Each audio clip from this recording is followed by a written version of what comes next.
Hey guys, tonight we wander into the edge of something so old, so massive, that you'll probably want to keep your flashlight handy, because you probably won't survive this if you start sprinting without looking where you step. You trudge through damp undergrowth, the kind that smells like moss, wet earth, and the faint tang of something ancient. Somewhere above, the treetops shiver, and a single owl hoots as if warning you that this forest has stories older than your grandparents, and possibly much taller.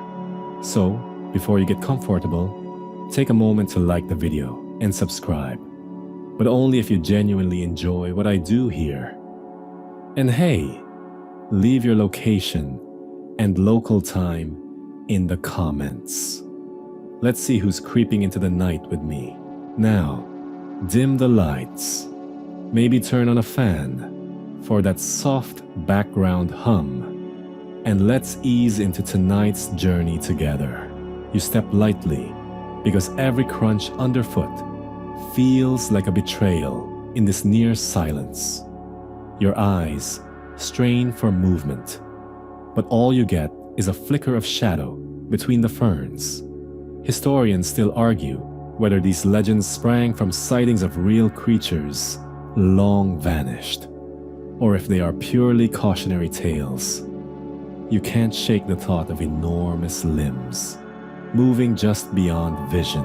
One elder once told me, with a twinkle in his eye, that the prehistoric giant doesn't just walk the forest, he waits. Maybe he doesn't even want to be seen.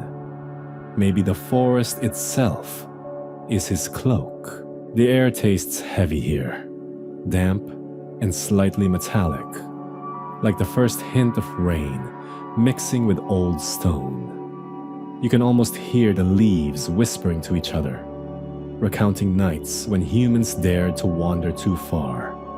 In some indigenous stories, the giant's arrival was marked by a sudden hush. The birds stop singing. The wind holds its breath. Quirky as it sounds, some locals even swear that their dogs will cower or refuse to follow them past a certain grove, as if animals instinctively respect the giant's dominion. The forest floor shifts underfoot, roots and moss conspiring to trip you. You crouch to examine a strange indentation in the soil, a hollow depression that seems far too large to belong to any bear or deer. The earth around it is pressed flat, as though something heavy paused here, testing the ground. Mainstream archaeology would probably call this unidentifiable disturbance. But your gut says otherwise. Remember the stories you heard as a child about creatures larger than any man. You're starting to feel that childhood thrill. Half excitement, half, please don't step on a snake. Night deepens, and the shadows stretch unnaturally long, dancing across tree trunks. You pause, listening. A branch snaps in the distance. You freeze, inhaling damp air, and hear what sounds like low, resonant breathing. Historians still argue whether the accounts of audible giant footsteps are exaggeration or misinterpretation of natural sounds, amplified by fear and imagination. But your own ears can't lie. Something has moved, and it wasn't a deer. The wind picks up, carrying the faint scent of smoke. Maybe from distant cooking fires. Maybe not. Your skin prickles. Every legend you've read flashes across your mind. This is the kind of night where the forest might just speak in a voice older than the stars. You feel watched, not by a human eye, but by something immense, patient, waiting. And yet, despite the chill creeping up your spine, there's a strange comfort in knowing you are part of this story tonight. You are not merely an observer. You are a participant, stepping gingerly into a narrative that has traveled centuries. You take another cautious step, the forest seeming to exhale around you. The ground is soft here, and the moonlight, filtered through thick leaves, highlights a hollow like a basin. It's tempting to call it a depression, a trick of nature, but your instincts are screaming otherwise. Locals call places like this giants' resting spots. And while you might roll your eyes at first, there's a shiver in your spine that says, maybe, just maybe. There's something to it. Somewhere above, an owl calls again, echoing in the empty space between the trees. Its tone almost seems like a question. Do you really belong here? You swallow, aware of how small you feel in the vast darkness. You're beginning to understand why these stories survive. They are warnings, entertainment, and a reminder that some mysteries refuse to be tamed. Quirky as it sounds, some hunters leave offerings at these spots. Tiny beads, scraps of cloth, even food, hoping to stay on the giant's good side. Historians still argue whether this is a symbolic ritual or evidence that belief once shaped behavior in a way we now call anthropology. The air grows cooler, dew forming on your jacket as you move, ears attuned to every snap and rustle. You think you see movement out of the corner of your eye, just a shadow or a figure shifting, impossible to fully focus on. Your heartbeat quickens. The forest doesn't just watch. It reminds you of your fragility. And yet, your curiosity refuses to let you retreat. This is why you wander these paths, why you keep turning pages late at night, why you whisper to friends about creatures bigger than logic allows. You stop and close your eyes for a moment, letting the forest's rhythm seep in. The distant river gurgling, a branch creaking like an old door, the occasional hoot and snap. You imagine the giant, patient, moving silently among these trees, unseen but felt. It could be 15 feet tall, or maybe it's something that will never be measured. A living memory of time when the earth was wilder. And as you open your eyes, you take a deep breath and step forward, feeling the forest embrace you, daring you to keep going. The forest opens into a clearing, but it's not the welcoming sort. You feel like you've stepped into a place that's been waiting for you. The ground here is softer, damp from last night's rain, and immediately your eyes are drawn downward. There, pressed into the mud like a stamp of ancient authority, are enormous footprints. They're too large, too perfectly formed to be from any ordinary animal. You crouch, brushing away leaves and twigs, tracing the contours with your fingers. The earth has taken the shape of something massive, toes splayed in a way that almost suggests intelligence, a creature aware of its steps. Historians still argue whether these impressions were made by real prehistoric giants or are a curious, natural formation magnified by our imagination. Mainstream archaeology would likely attribute them to erosion, tree roots, or large bears walking through soft soil. But you notice the spacing. The stride is long, deliberate, and unhurried.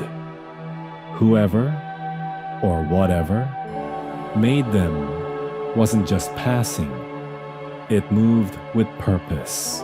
The footprint seems to whisper across time, a tactile message from the past saying, I was here, and I was enormous. You kneel closer, your hands brushing the mud's cool stickiness. Quirky as it sounds, some local legends claim these are footprints of the Earthwalker, a giant whose presence could shift mountains, flatten forests, and yet walk lightly enough to leave just impressions.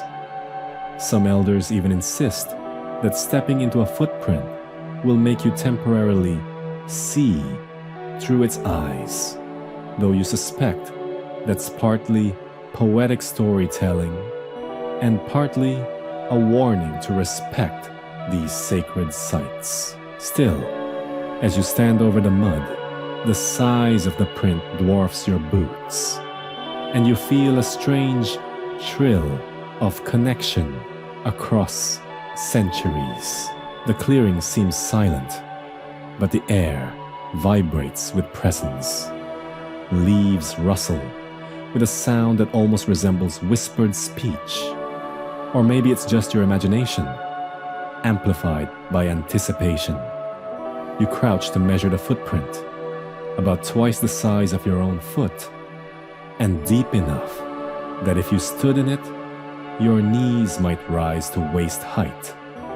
Every scientist would want to take casts, photograph, measure, date, but you feel a quiet reverence, knowing this isn't just a specimen, it's a story pressed into the earth. You follow the footprints. They lead in a straight line toward the denser forest, disappearing among moss-covered roots. The stride length is astonishing. Whatever left them moved quickly, but deliberately. You imagine a massive figure weaving between trees, shoulders brushing low branches, its gaze scanning the forest floor like a guardian or a hunter. There's a faint echo in the air.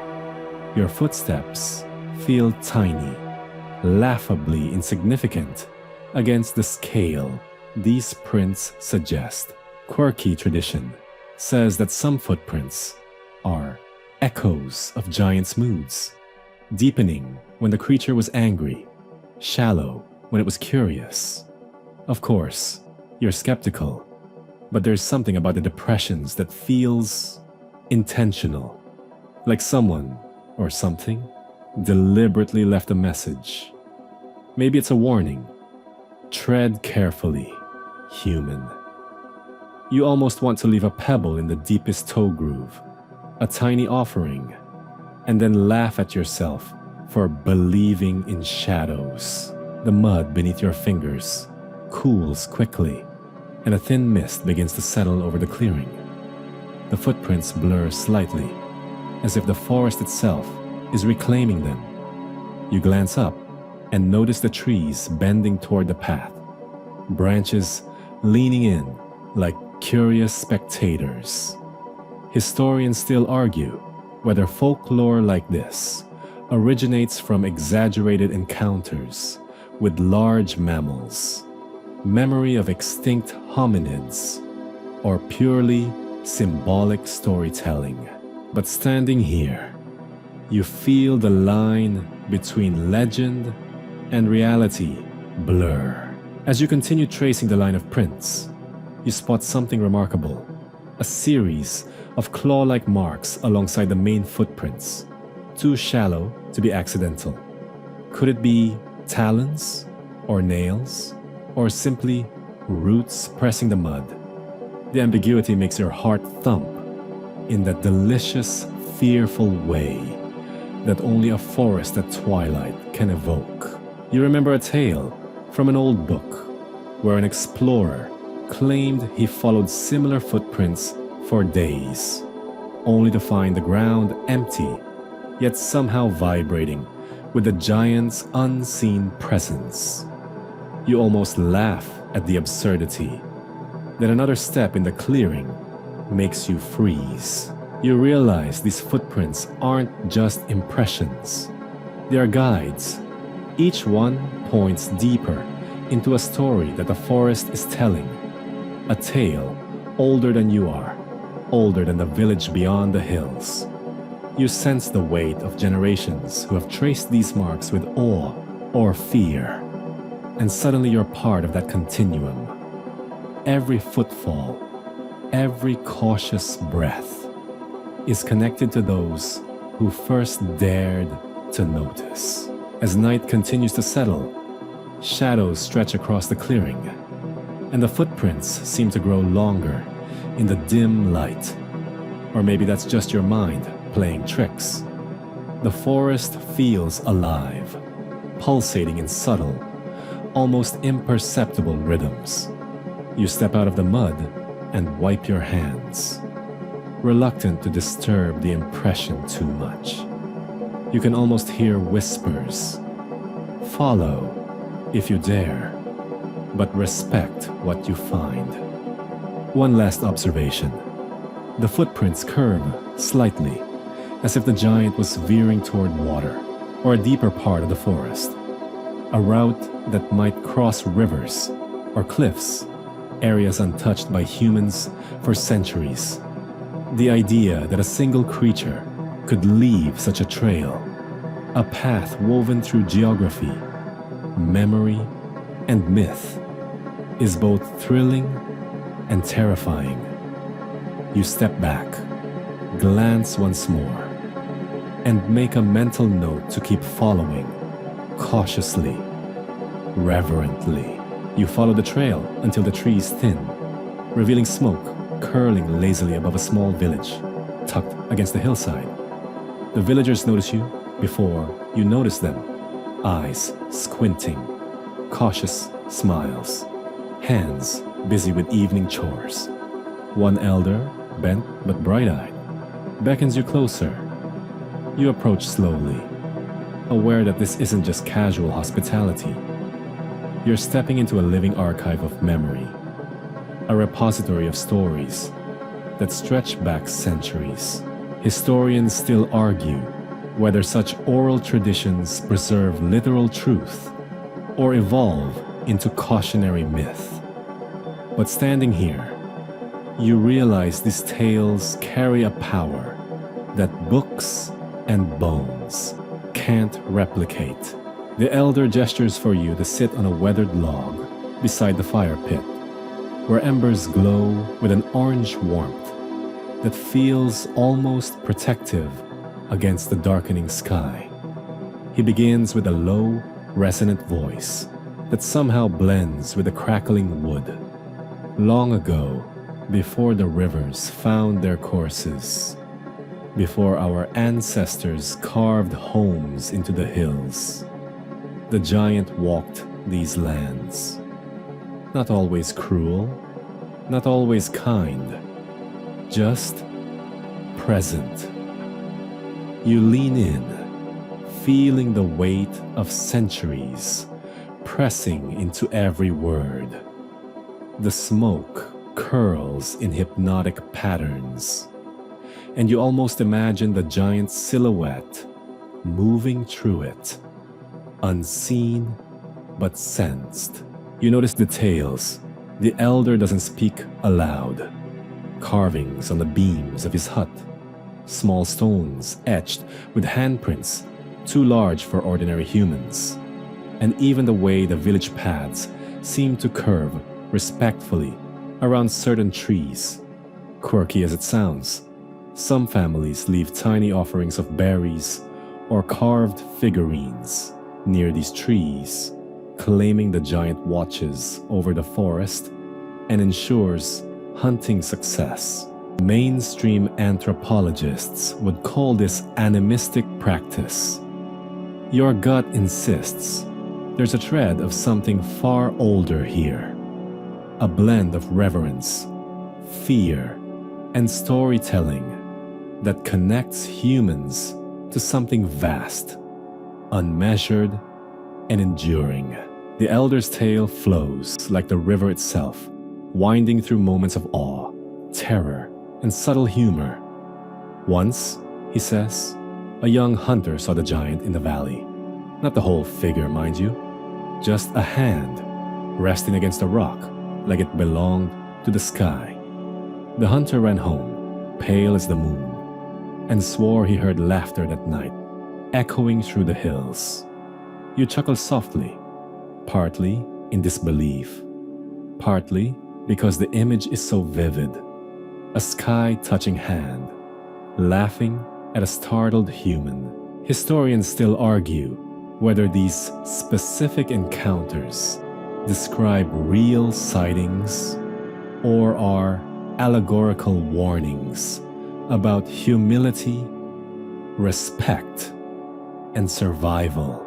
The elder pauses, letting the fire crackle, and hands you a small carved token. It's rough in texture, but unmistakably shaped like a footprint, 5 toes exaggerated, the imprint deep. He says quietly, almost conspiratorially, "Touch it. Feel what the giant leaves behind, even when you cannot see him." You run your fingers over the grooves, and for a moment, you swear you feel a pulse, not of the fire, but of something else, something patient, watching. The notion is absurd, but it sparks a thrill that shivers down your spine. You ask about the giant's nature. Was he a guardian or a terror? The elder chuckles softly, shaking his head. He is both, like the river, nourishing and deadly. He moves where he wills. He teaches respect, patience, fear, and sometimes joy. Historians still argue whether the giant's duality reflects environmental challenges, moral storytelling, or literal interaction with a massive hominid long vanished from memory. You nod, trying to absorb the ambiguity. There's a strange relief in knowing not everything must be pinned down by evidence. Some stories are designed to linger, to teach, while remaining mysterious. As night deepens, you notice the village lights flicker, shadows dancing on the walls. The elder continues, weaving encounters that blur the line between human and giant perception. One tale recounts hunters who left traps baited with fruit. The next morning, the fruit was gone, but no signs of a trap triggered. Another story tells of a tree uprooted cleanly, as if a hand had plucked it from the earth, yet the soil around it is untouched.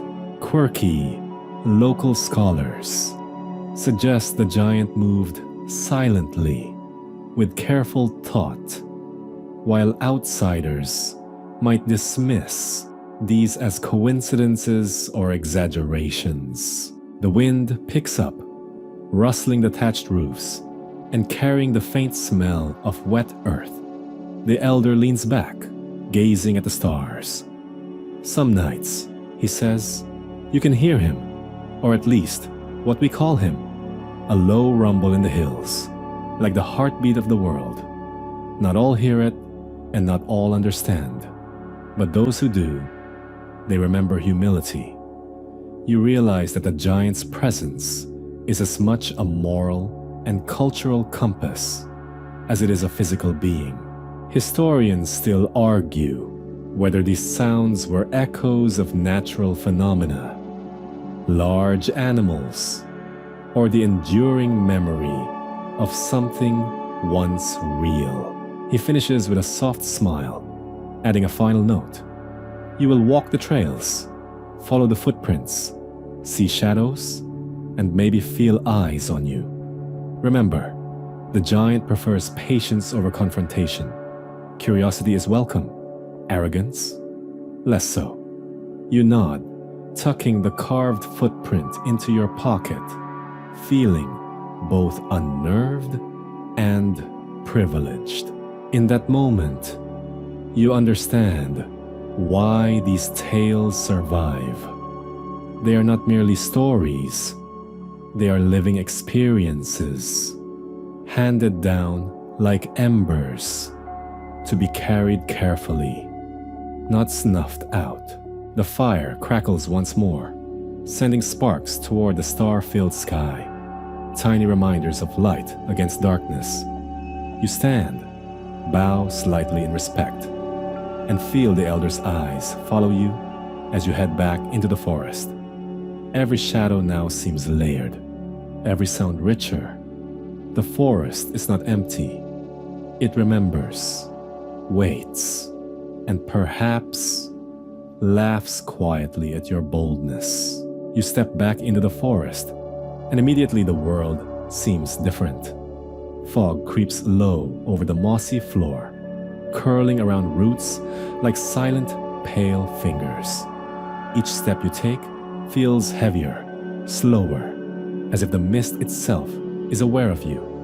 Historians still argue whether fog and mist in legendary sightings were merely atmospheric effects that inspired tales, or if they concealed something far more tangible. Either way, tonight, it's both cloak and stage, hiding and revealing in equal measure. Your boots sink slightly into the damp earth, and a chill runs through your spine. Somewhere ahead, the fog thickens, dimming the moonlight into a muted glow. Shapes begin to emerge.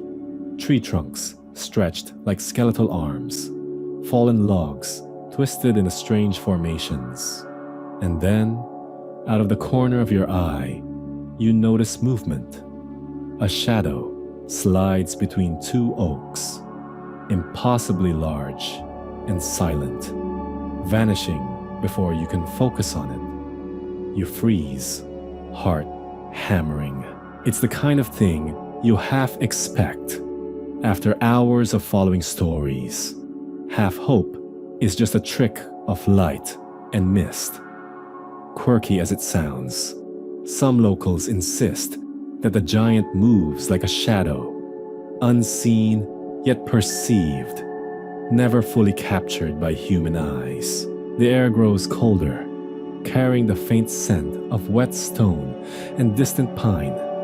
You strain to hear, but the forest hums in an eerie, low vibration. The fog wraps around you, pressing close, and you realize your senses are on overdrive.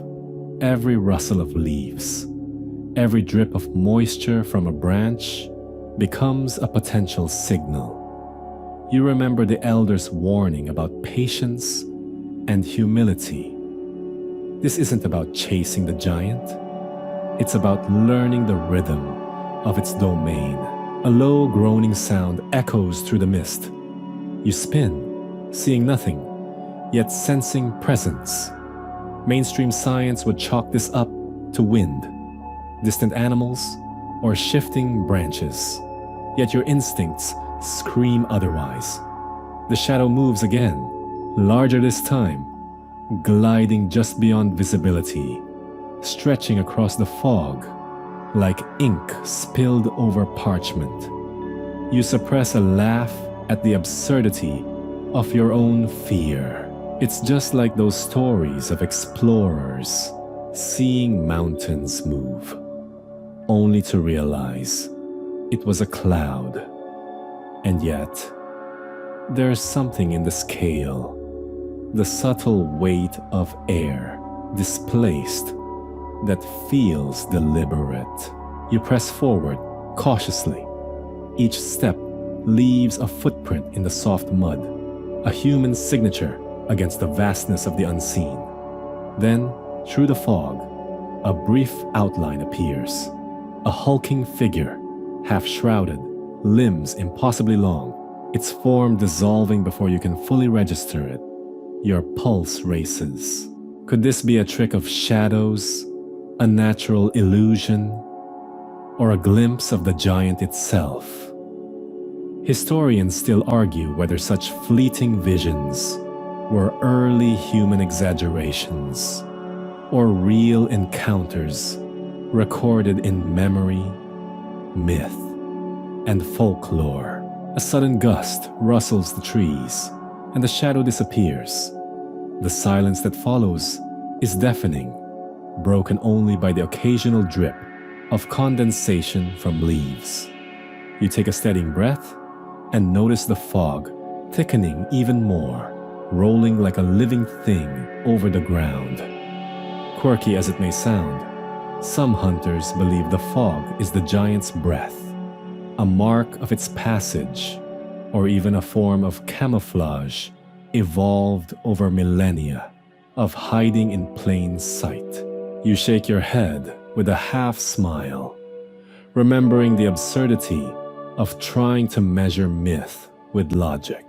Your mind flashes back to the elder's tale, the hunter who glimpsed a sky-high hand resting against a rock. Could the shadow you saw be the same kind of fleeting impression, a tease of scale and mystery meant to imprint itself on human memory? You shiver, both from the cold and the thrill of possibility.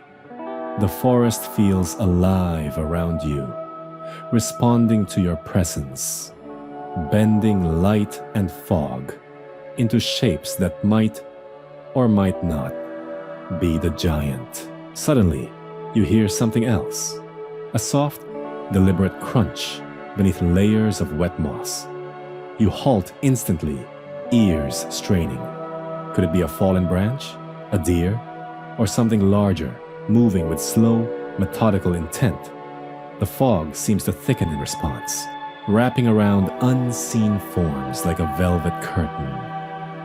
Mainstream wildlife experts might say you're imagining patterns, projecting a human narrative onto natural phenomena. But the sensation is undeniably visceral. The forest grows darker still, and you find yourself squinting through the mist, trying to reconcile rational explanation with raw sensation. Every shadow becomes a potential hint, every movement a story. The giant's presence, if it exists, is not overt. It doesn't announce itself with roar or gesture. Instead, it lingers, coiling in the fog, leaving a sense of scale and mystery. Quirky, as some might call it, you feel an almost magnetic pull toward these obscured forms, a fascination that overrides fear. You pause by a small clearing, the fog swirling around your ankles like smoke from an invisible fire. Here, the mist feels denser, almost alive, pressing at your legs, whispering through the underbrush. You wonder if this is how legends begin? Fleeting shadows, moments of uncertainty, amplified by imagination. Or perhaps something more real that escapes our measurement. The giant, whether corporeal or symbolic, commands the forest not with brute force, but with subtle presence. A final movement catches your attention, a vague silhouette near an ancient oak, half-formed, stretching impossibly tall before dissipating into fog. You blink, and it's gone. The forest exhales around you. You feel simultaneously exhilarated and humbled. Each step forward now carries weight, awareness, and respect. The shadows, the fog, the silence, they are part of the giant's domain. Lessons in patience, observation, and wonder. You move on, leaving the clearing, feeling the forest wrap itself around you. The mist clings to your clothes and hair, a physical reminder of the unseen, the uncertain, and the extraordinary. You can't fully explain what you saw, but you know this: some mysteries are meant to be felt rather than proven, to be whispered about rather than captured. And as you trudge deeper into the night, the shadow in the fog lingers in your mind, a question mark as tall as the stories themselves. You emerge from the fog, into a clearing dotted with ancient stones, each weathered and worn, their surfaces rough with lichen and time. These aren't just random boulders tossed by the earth. They're arranged in circles, deliberate and precise, as if some giant hand, or many, carefully placed them. You kneel to touch one, feeling the cold, rough texture under your fingertips. Historians still argue whether such megalithic arrangements were purely ceremonial, astronomical markers, or somehow connected to the giants of indigenous legend. Tonight, in the quiet of the forest, you feel a thrill imagining that these stones were once the resting points or markers of something enormous moving across the land. The circles stretch across the clearing, their shadows dancing in the moonlight, long and crooked, as though trying to reach the stars.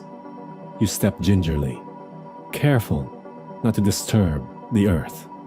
Quirky as it sounds, some locals believe the stones were set by the giant himself, or perhaps by humans who witnessed his immense size and tried to honor or mimic him. Offerings of clay, small figurines, and even twisted pieces of metal are sometimes left at the base, a blend of reverence and superstition that survives centuries. You can almost see the giant crouching beside the stones, testing their height with his fingers, or tracing circles in the dirt with a foot larger than a log. You walk the perimeter of one circle, noticing a subtle pattern in the way the stones lean.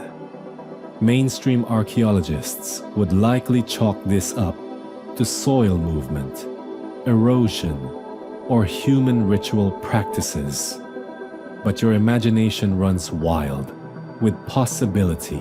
What if these circles mark the paths the giant walked, resting places, or even sites of interaction with humans? Long ago, the forest hums around you, almost as if it remembers the weight of those footsteps, pressing the narrative into every root, every blade of moss. A wind stirs, moving through the stones like breath, and you hear a faint sound, low, rhythmic, almost like a heartbeat. You freeze, listening. Could it be your pulse echoing through the quiet night? Or is it the earth itself, remembering the giant's presence? Quirky tales claim that placing your ear against certain stones lets you hear the giant thinking, planning, moving. You laugh softly at the absurdity, yet you feel a shiver of anticipation, bending down and pressing your ear to the cold surface. Silence, or maybe a whisper. You can't quite tell, but it's enough to make the hair on your arms prickle. You circle another stone, noticing peculiar grooves and scratches along its base. Some seem intentional, deliberate carvings, almost like fingernail marks from a hand too large to belong to a human. Historians still argue whether such markings were made by tools, animals, or inspired imagination. But tonight, you feel the electric thrill of possibility. You imagine the giant bending, testing the stone surface, marking the ground, or leaving subtle signs for humans to follow. The moonlight shifts, and suddenly, the stones cast shadows that stretch across the clearing like giant fingers reaching outward. You step carefully between them, imagining the scale of a being who could stride across the circle in a single bound. Quirky as it sounds, some local legends claim the giant could flatten the land beneath his steps when angered, leaving depressions that later became ponds or gullies. You shake your head at the thought. Yet the earth beneath your feet feels denser, heavier, as if echoing the stories. You pause to rest on a moss-covered stone, feeling the cool dampness seep through your pants. The night is alive with the subtle sounds of the forest, the drip of moisture from branches, the soft hum of insects, the distant call of an owl. The stone circles feel almost like a congregation of witnesses, standing silent through centuries of wind, rain, and whispered tales. You wonder, did humans build these to honor the giant? Or did the giant somehow inspire their design? Historians still argue whether myth shaped the layout or the layout inspired myth. But here, in the quiet night, it almost doesn't matter. Your attention shifts to a faint path leading away from the circles, a track pressed into the forest floor. Could this have been the giant's route, connecting sacred sites, or just an old animal trail repurposed by human memory? You follow it cautiously, feeling the weight of curiosity and respect in equal measure. Every stone, every groove in the earth seems to hum with the memory of colossal presence. Quirky as it may sound, local children are sometimes told not to run near these stones at night, lest the giant return to check if humans have disturbed his markers. You smile at the thought, imagining tiny footprints beside enormous, impossible impressions. As you wander among the stone circles, the forest seems to close in around you. Shadows lengthen, and the moonlight shifts, highlighting new formations with a subtle glow. You notice that each circle seems to interact with the next, like a chain of stories passed from one generation to another. Some historians still argue whether the giant's footprints and the stone arrangements were coincidental, a way for humans to orient themselves in the landscape, or evidence of a creature so massive that humans built rituals around him. The ambiguity thrills you. Finally, you stand in the center of the largest circle, arms outstretched, and feel an odd sensation of being measured, not by humans, but by something enormous, unseen. It's as though the giant's memory stretches through space and time, pressing softly but unmistakably into your consciousness. You exhale, feeling the forest around you settle. The stone circles are not merely rocks. They are markers of imagination, devotion, fear, and perhaps the faint echo of a being larger than life itself. You step back carefully, leaving the circle undisturbed, carrying with you the sense that the giant may never have been fully visible, but he is felt everywhere, in the earth, the shadows, and in stories that refuse to die. You push onward, leaving the stone circles behind, and the forest begins to slope upward, the soil harder and strewn with rocks. Something catches your eye, a jutting formation that seems out of place, like a vertebra or jawbone embedded in the earth. You kneel, brushing away centuries of moss and detritus, and your breath catches. Could this be a fossil of something real, a remnant of the giant himself? Or is it just an unusually shaped boulder that your imagination insists on interpreting as bone? Historians still argue whether such discoveries sparked indigenous legends, or if the legends themselves guided people to interpret natural formations as traces of massive beings. Mainstream science would urge caution. The bones are likely prehistoric megafauna or fragments of extinct animals like giant sloths, mammoths, or cave bears. Yet, the local elders insist otherwise.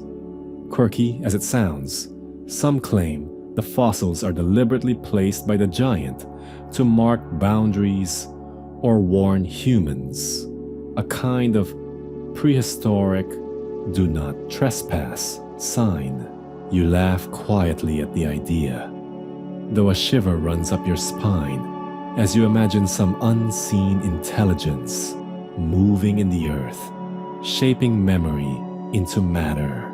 You dig carefully with the gloved hands, revealing more shapes that resemble rib bones, possibly a shoulder blade, and definitely something massive.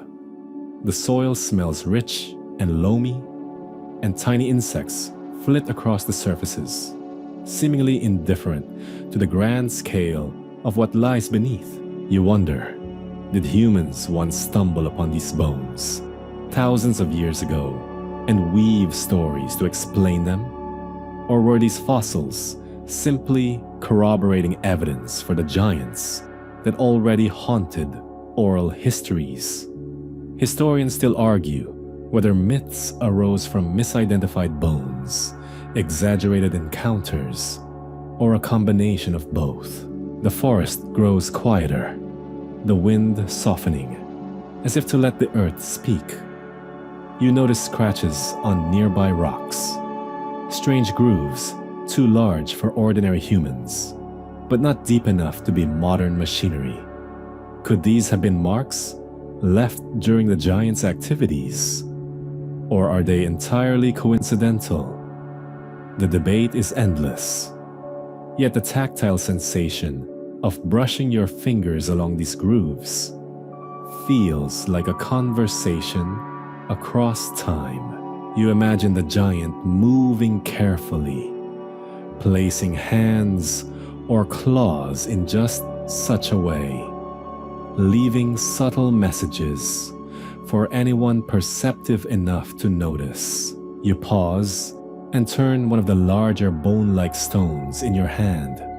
Its weight is impressive, dense enough to make you consider the scale of a creature that could support such a frame. Quirky local myths suggest that these bones were sometimes gathered by shamans to imbue rituals with the strength of the giant, a symbolic connection to a power beyond human comprehension. Mainstream scientists might dismiss this as ritualistic symbolism, yet you can feel the way the soil vibrates underfoot, faint but persistent, as if memory itself is embedded in the earth. Continuing along the slope, you uncover a partial skeleton, half buried and fragmented. The largest vertebra alone would dwarf any human.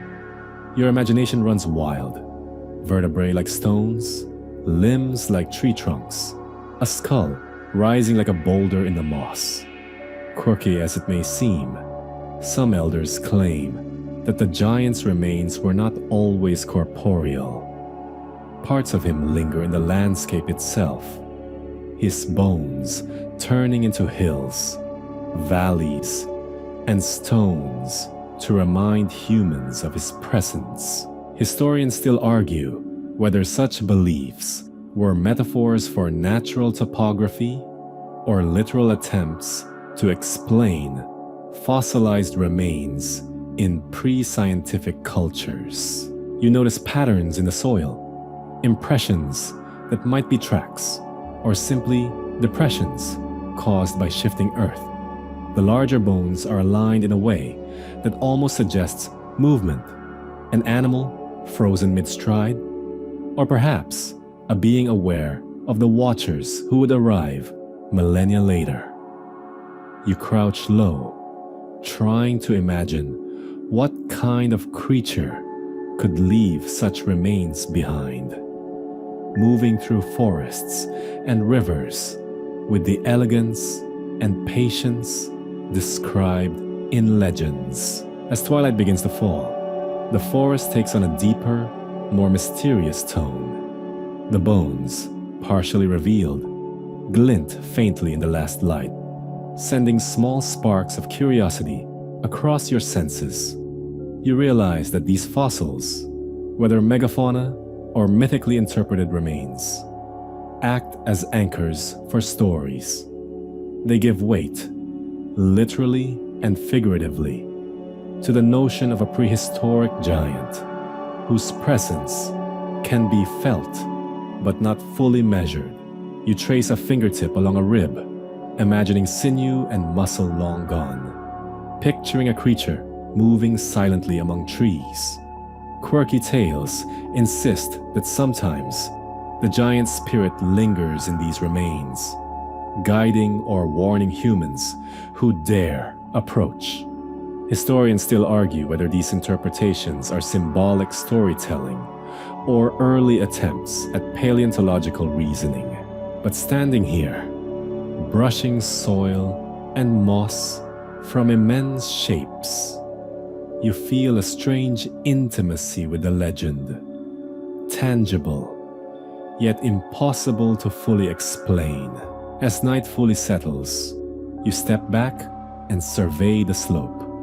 The fossils are scattered like breadcrumbs across time, linking myth and reality in ways both exhilarating and unnerving. You take a deep breath, feeling the weight of history beneath your boots, and move carefully down the slope, leaving the bones undisturbed, carrying their stories forward in your mind. The forest seems to exhale around you, as if approving your respect and caution. You leave the fossil-strewn slope and begin ascending toward the mountains that locals revere as sacred. Mist curls around the peaks, and the air grows thin, crisp, and scented with pine and cold stone. Historians still argue whether these highlands earn their reverence due to strategic vantage points, religious symbolism, or because of repeated encounters with legendary giants. You, however, feel the weight of both history and myth pressing down as you climb. Each step stirring leaves and pebbles that tumble quietly into shadowed gullies. The trail narrows, flanked by jagged boulders, roots, and moss-covered stones. Quirky tales insist that these mountains were not only the giant's refuge, but also places where he shaped the landscape with hands as large as houses. Some locals believe peaks were flattened or cliffs carved into strange patterns, merely from the giant shifting restlessly in sleep. Mainstream geologists would argue erosion and tectonic activity explain these formations, yet your imagination struggles to separate legend from observation as the mountains loom above, jagged spires piercing clouds like the fingers of some colossal hand. You reach a small plateau, and the wind whistles between the peaks with a voice that feels almost sentient. In the distance, a formation resembles a reclining figure, and you pause, squinting through the haze.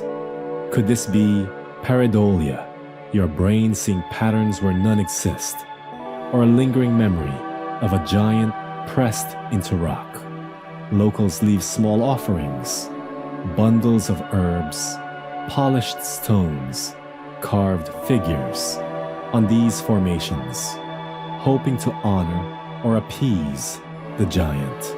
Historians still argue whether such practices were spiritual, symbolic, or originated from direct encounters with a physical being. The forested slopes below you are silent, the mist obscuring trails, rivers, and hidden valleys.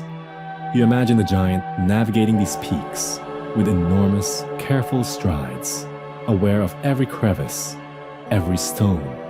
Quirky legends describe the giant pausing at the peaks to survey the land, hearing the whispers of animals, sensing the movements of humans, and possibly even guiding the flow of rivers.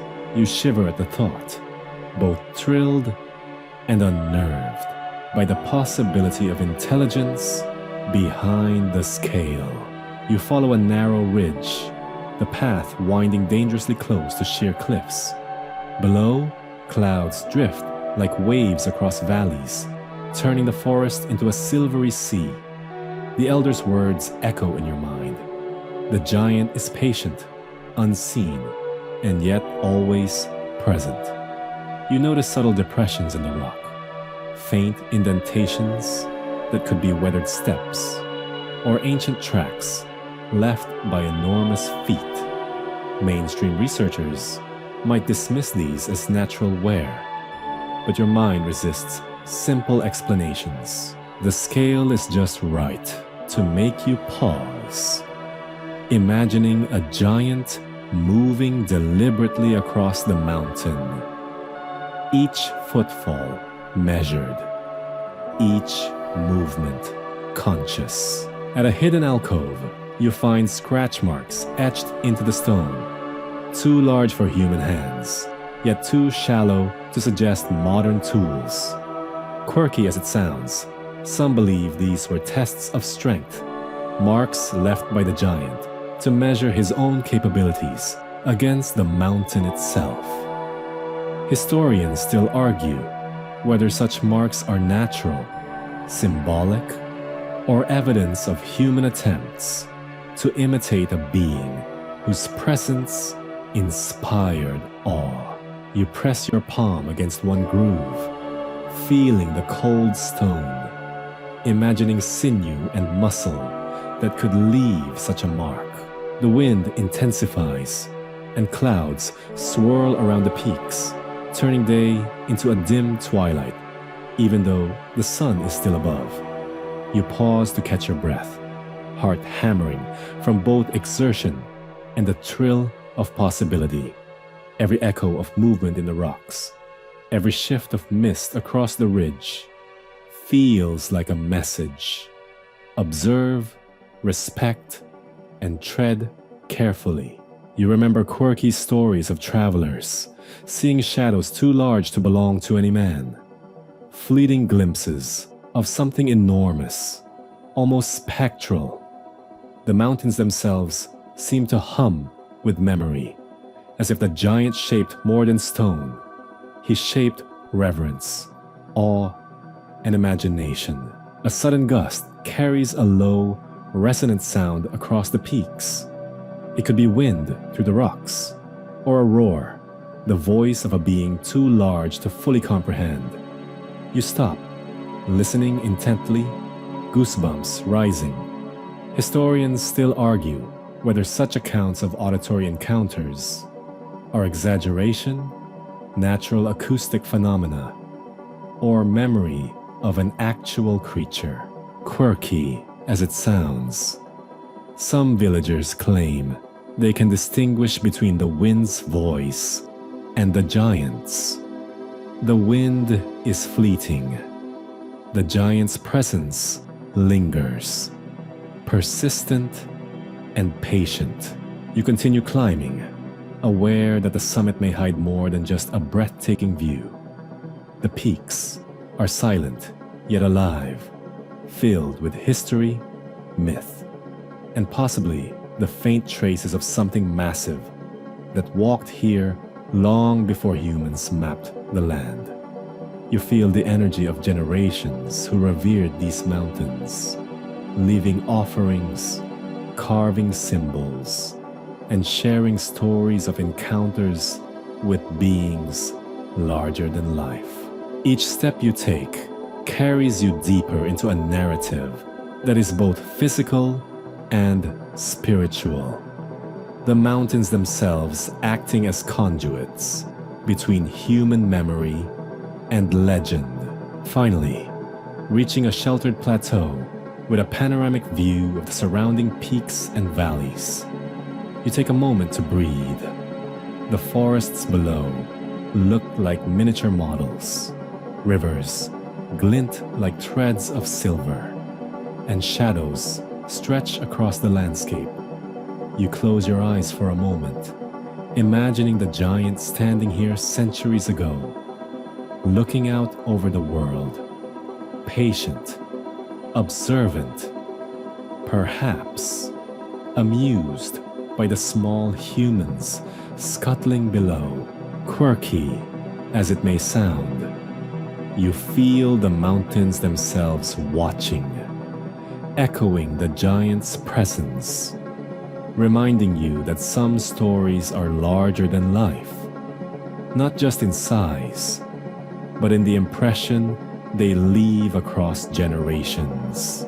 Descending from the sacred peaks, you enter a dense forest where the shadows deepen and the air carries a faint, earthy musk. The forest seems alive in a way that isn't just the wind or the rustling of leaves. There's an awareness, subtle but undeniable. Animals react differently here. Birds hush mid-flight, perching silently on branches, heads cocked as though listening for something you can't hear.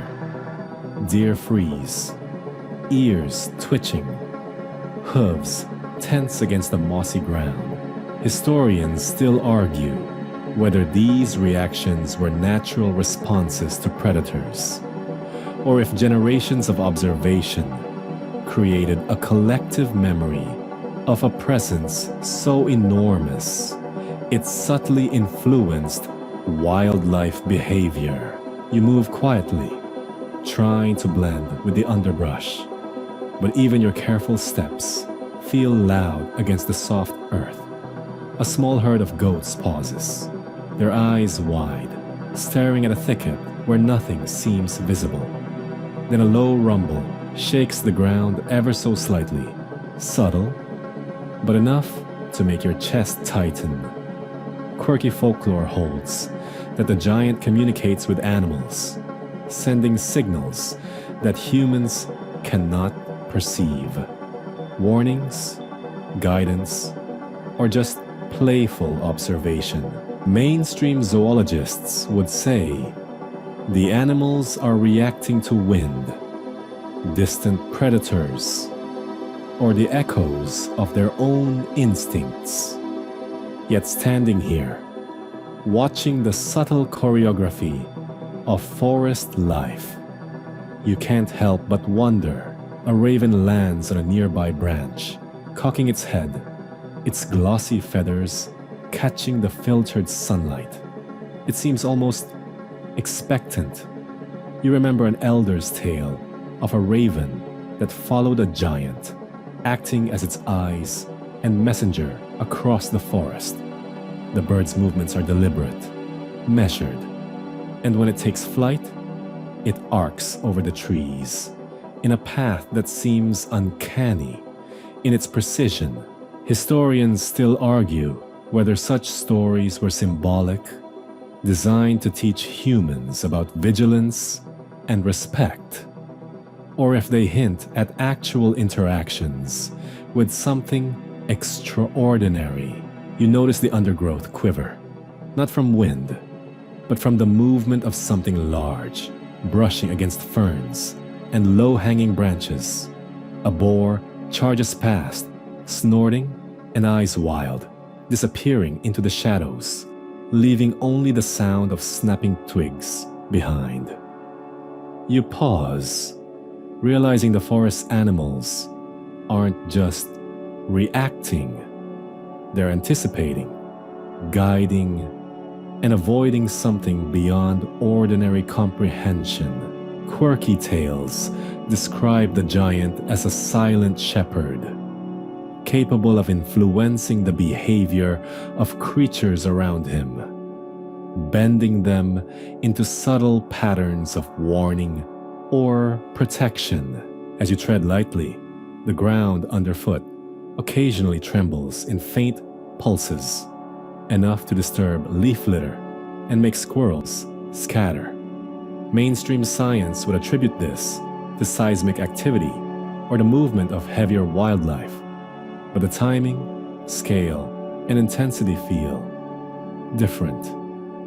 You recall stories of hunters who reported entire herds standing motionless for minutes, alert to a presence invisible yet immense. These encounters were always recounted with a mixture of awe and fear, reflecting humans' fascination with the interaction between natural world and the mythic giant. You pause near a stream, watching a pair of otters freeze mid-play. Their heads turn sharply toward a clump of trees that seems empty, yet their posture is tense, anticipatory. Quirky lore holds that animals can sense the giant's footsteps long before humans notice them, that certain vibrations in the earth carry information invisible to ordinary perception. You kneel and dip your fingers into the water, the cold shock grounding you in reality, yet your mind continues to imagine a being moving silently through the forest, unseen but deeply felt. A distant howl echoes across the valley. Not quite wolf, not quite anything you can place. Your pulse quickens, heart thumping in time with the sound. The local stories insist that animals recognize the giant, responding instinctively to his presence, and sometimes their behaviors were warnings passed down through generations. Historians still argue whether these reactions were learned responses or folklore-based exaggerations. But for you, watching the forest adapt, pause, and react, the line between natural instinct and myth feels blurred. You continue deeper into the forest, observing subtle signs, bird feathers scattered in patterns, leaves displaced in arcs, too perfect for wind, small burrows abandoned abruptly.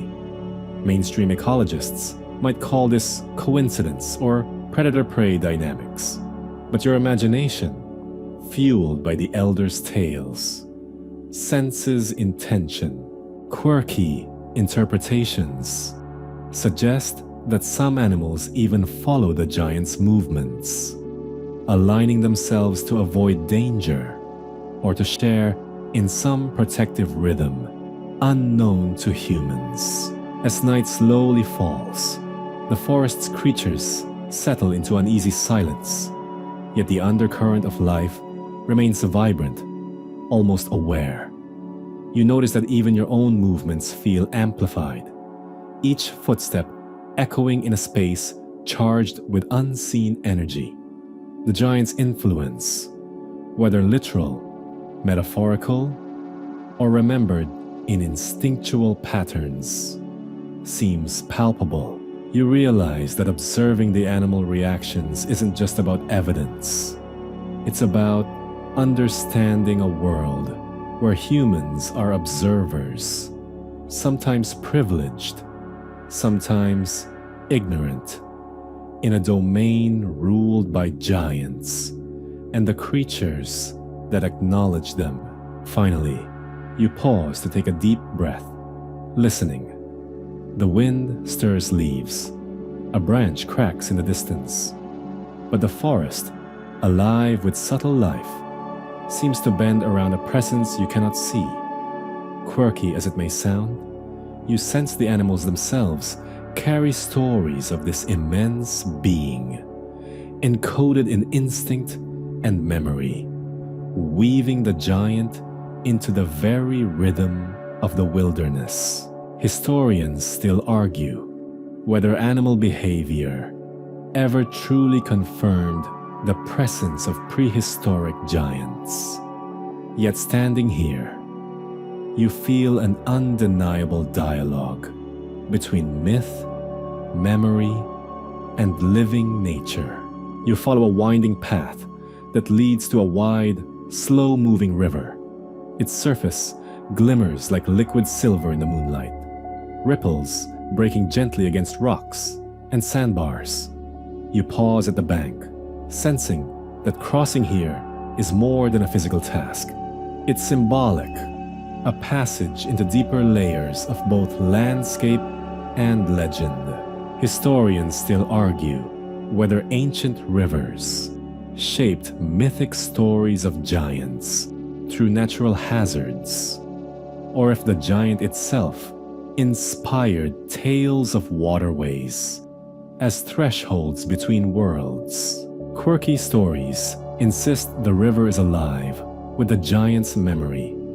Pebbles occasionally shift without wind, water bubbles in oddly circular patterns, and you swear you catch the faint echo of something massive moving beneath the current. Mainstream hydrologists would call this optical illusion currents or trapped air pockets, yet your senses tell a more thrilling narrative that some enormous creature's presence lingers, bending water and shadow around its unseen body. You step carefully onto the first slippery rock, water lapping at your ankles. The surface tilts slightly, forcing you to steady yourself. Your pulse quickens as the sound of rushing water fills your ears. Locals often recount tales of hunters who spotted enormous footprints along riverbanks, suggesting the giant was careful not to disturb the flow, stepping deliberately to leave minimal evidence. Historians still argue whether such tracks were evidence of a gigantic hominid or misidentified animal prints combined with folklore. The river widens, and you notice larger stones arranged like stepping points, almost as if someone or something planned a path. Quirky legends say these were the giant's own crossing points, worn smooth over centuries by enormous feet, or perhaps markers to guide humans safely across. You hesitate, imagining the scale. One step of this being could span the river entirely, water flowing around him in an undisturbed arc. Midway across, the current strengthens. You grip a mossy boulder for support, feeling the cold seep into your gloves. A distant splash echoes, a sudden, irregular sound that seems almost deliberate. Could it be a fish, a falling branch, or the giant testing the river's depth? Quirky myths suggest that the giant could manipulate water, parting streams, or diverting currents when necessary. Mainstream science would dismiss this as exaggeration, yet you can't ignore the uncanny patterns in the ripples, moving too rhythmically to be purely natural. You glance downstream and spot what appears to be a massive indentation along the far bank, a hollow pressed into mud and stone. Locals claim this is where the giant rested, letting water flow past without disturbing it. You kneel to examine it, the earth soft and pliable beneath your fingers. Historians still argue whether such depressions are natural erosion, animal activity, or imprints of a creature too large for ordinary imagination. The forest on the opposite bank is silent, the mist curling down to touch the water. You pause to listen, hearing the faint murmurs of animals and the occasional drip from overhanging branches. Quirky tales insist that the giant communicates across rivers, using subtle vibrations and echoes to mark territory or warn travelers. You shiver, feeling your boots anchored in history, legend, and the very ground that may have borne some unseen, massive traveler. As you reach the final boulder, your foot slips, slightly, sending a splash cascading. Water swirls around you, creating temporary patterns of ripples and foam. You can't help but smile at the thought that, should a being of colossal size have crossed here, the patterns of water would have been far more profound, yet subtle enough to inspire generations of stories without leaving concrete evidence. You step onto the far bank, your legs tired but exhilarated. Looking back, the river gleams like a mirror, reflecting stars and mist, and you sense the echoes of countless crossings, both literal and narrative, etched into the earth. Quirky as it sounds, some elders insist that the giant still watches from the shadows, waiting patiently as rivers continue to shape the land, just as he shaped memory. Historians still argue whether these stories were purely metaphorical or rooted in physical encounters. But in this quiet, starlit moment, the river feels alive, a liminal space where legend and landscape converge. You follow the bank downstream, stepping carefully over roots and slick stones, imagining that every ripple, every whisper of wind, carries fragments of a massive presence that once moved here. The river crossing becomes more than a physical journey. It's a passage through time, myth, and imagination. A reminder that some beings are felt long after they've vanished, leaving only impressions, whispers, and water-shaped stories in their wake. The riverbank trail leads you to a dark, yawning cave tucked behind a curtain of vines. The entrance smells of damp stone and earth, a scent that instantly connects you to millennia of hidden life. Historians still argue whether caves served primarily as shelters, ceremonial sites, or storytelling canvases. But as you step inside, you feel a sense of reverence. This is a place where memory was made tangible, carved and painted onto walls that have watched countless generations pass. Your flashlight, or maybe just the natural slant of moonlight, reveals ochre stains, black charcoal lines, and red pigments smeared across the rough rock. Quirky local legends claim some of these images are depictions of the giant, drawn by early humans who glimpsed enormous forms in the forests and rivers, preserving them in art for future generations. You crouch, tracing a finger lightly over a handprint twice the size of your own, imagining the human artist stepping back to admire it, perhaps trembling with awe or fear.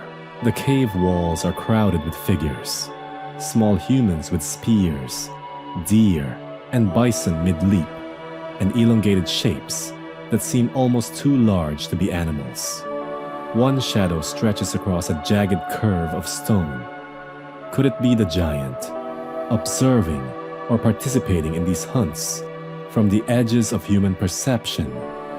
Historians still argue whether such oversized forms are symbolic exaggerations or literal depictions of beings humans actually encountered.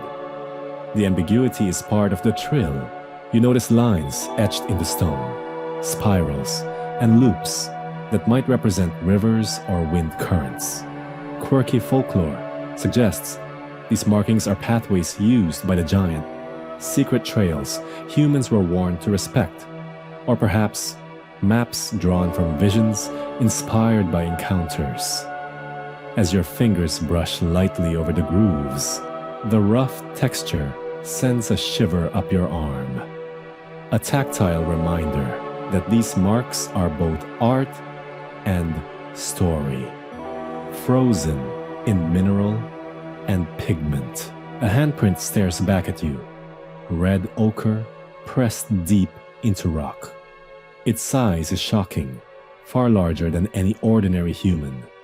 You imagine the ceremony, the process, grinding pigments from earth, mixing them with water or fat, and leaving the print not as a boast, but as a testament. Could this be a literal imprint of a giant's hand, or an inspired homage to an awe-inspiring presence? Historians still argue whether prehistoric humans actually depicted real giants, mythic figures, or symbolic exaggerations meant to teach social or spiritual lessons. The cave air is cool, carrying faint drafts that stir dust motes, giving the paintings an almost ethereal glow.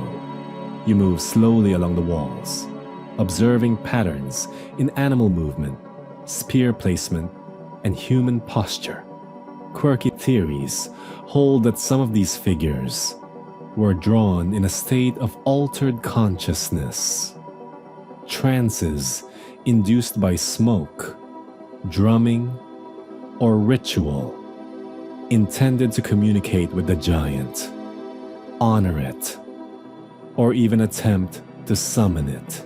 Mainstream archaeologists caution that while ritualistic activity is likely, the evidence is ambiguous. One panel shows a large figure, vaguely humanoid, with long limbs and a low, sweeping body. Its hands touch the forest floor, or perhaps the sky. Perspectives difficult to reconcile. You step back, considering scale. The humans are tiny in comparison, moving, hunting, surviving, while this enormous form dominates the wall. You chuckle softly, thinking of the elders' tales of sky-high hands resting on boulders. Quirky or not, the resemblance is uncanny, a reminder that imagination and observation often blur in human memory. Deeper in the cave, you spot red dots and streaks that resemble footprints. Could they be ceremonial markers, symbolic steps in a dance, or the imprints of the giant's passage? Historians still argue whether such impressions were intended as literal recording of events or as metaphorical storytelling. You kneel, brushing the dust lightly, feeling an odd intimacy with those who touched this stone thousands of years ago, translating experience into line, pigment, and gesture. You sit for a moment, letting the darkness wrap around you, listening to the distant drip of water echoing through tunnels. The paintings feel alive, almost as if the stories themselves breathe and shift in the flickering light. Quirky local scholars claim that those who spend hours here can sense the giant's presence in the stone, a lingering consciousness impressed into mineral and pigment. You shake your head, smiling. Yet you cannot deny the thrill, the awe, the tingle of imagination that races up your spine. Finally, you stand and take one last look. The cave is more than art. It is a record, a bridge between past and present, human and legend. Each handprint, animal figure, and elongated shape is a thread in a story that refuses to die. You step toward the exit, blinking against the light, carrying in your mind the vivid, layered world of prehistoric humans, attempting to capture something vast, powerful, and unforgettable. The giant whose memory stretches across generations, etched in ochre and shadow. You leave the cave behind, stepping into a sky that has darkened to a deep, bruised purple.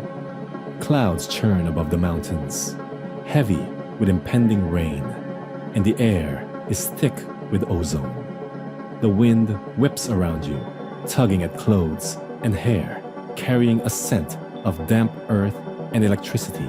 Historians still argue whether storms in legend were merely natural events, imbued with symbolic meaning, or if they were exaggerated memories of encounters with enormous beings whose presence seemed to command the weather. A distant rumble shakes the peaks like a drum, low and resonant, vibrating through your boots. You glance at the jagged horizon and feel a tingle in your scalp, a mixture of awe and dread. Quirky folklore insists that the giant's movements could summon storms, that the very act of stepping across the Earth's surface caused ripples in the atmosphere. Mainstream meteorology, of course, attributes the rumble to thunder, pressure systems, and wind. But standing here, amidst twisting peaks and rising winds, you can't help but wonder at the coincidence of timing and scale. Raindrops begin to spatter the ground, small at first, then thickening into sheets of cold water that coat every surface. You duck behind a boulder, feeling the misty spray bite at your cheeks, and listen. The wind carries more than rain, a distant rolling sound that feels like a voice, low and commanding. Could it be the giant moving, or just a trick of echoing thunder? Quirky stories tell of travelers who mistook the roar of the wind for the breathing of the giant, only to later discover faint footprints in mud that matched the tales perfectly. You trudge forward, the soil slick beneath your boots, navigating fallen branches and small rock slides. A bolt of lightning splits the sky, illuminating the landscape in stark contrast.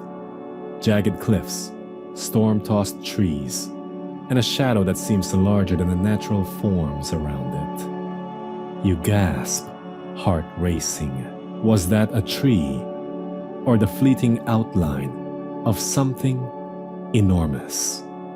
Historians still argue whether eyewitness accounts of giant silhouettes during storms were embellishment, misperception, or literal encounters with beings larger than life.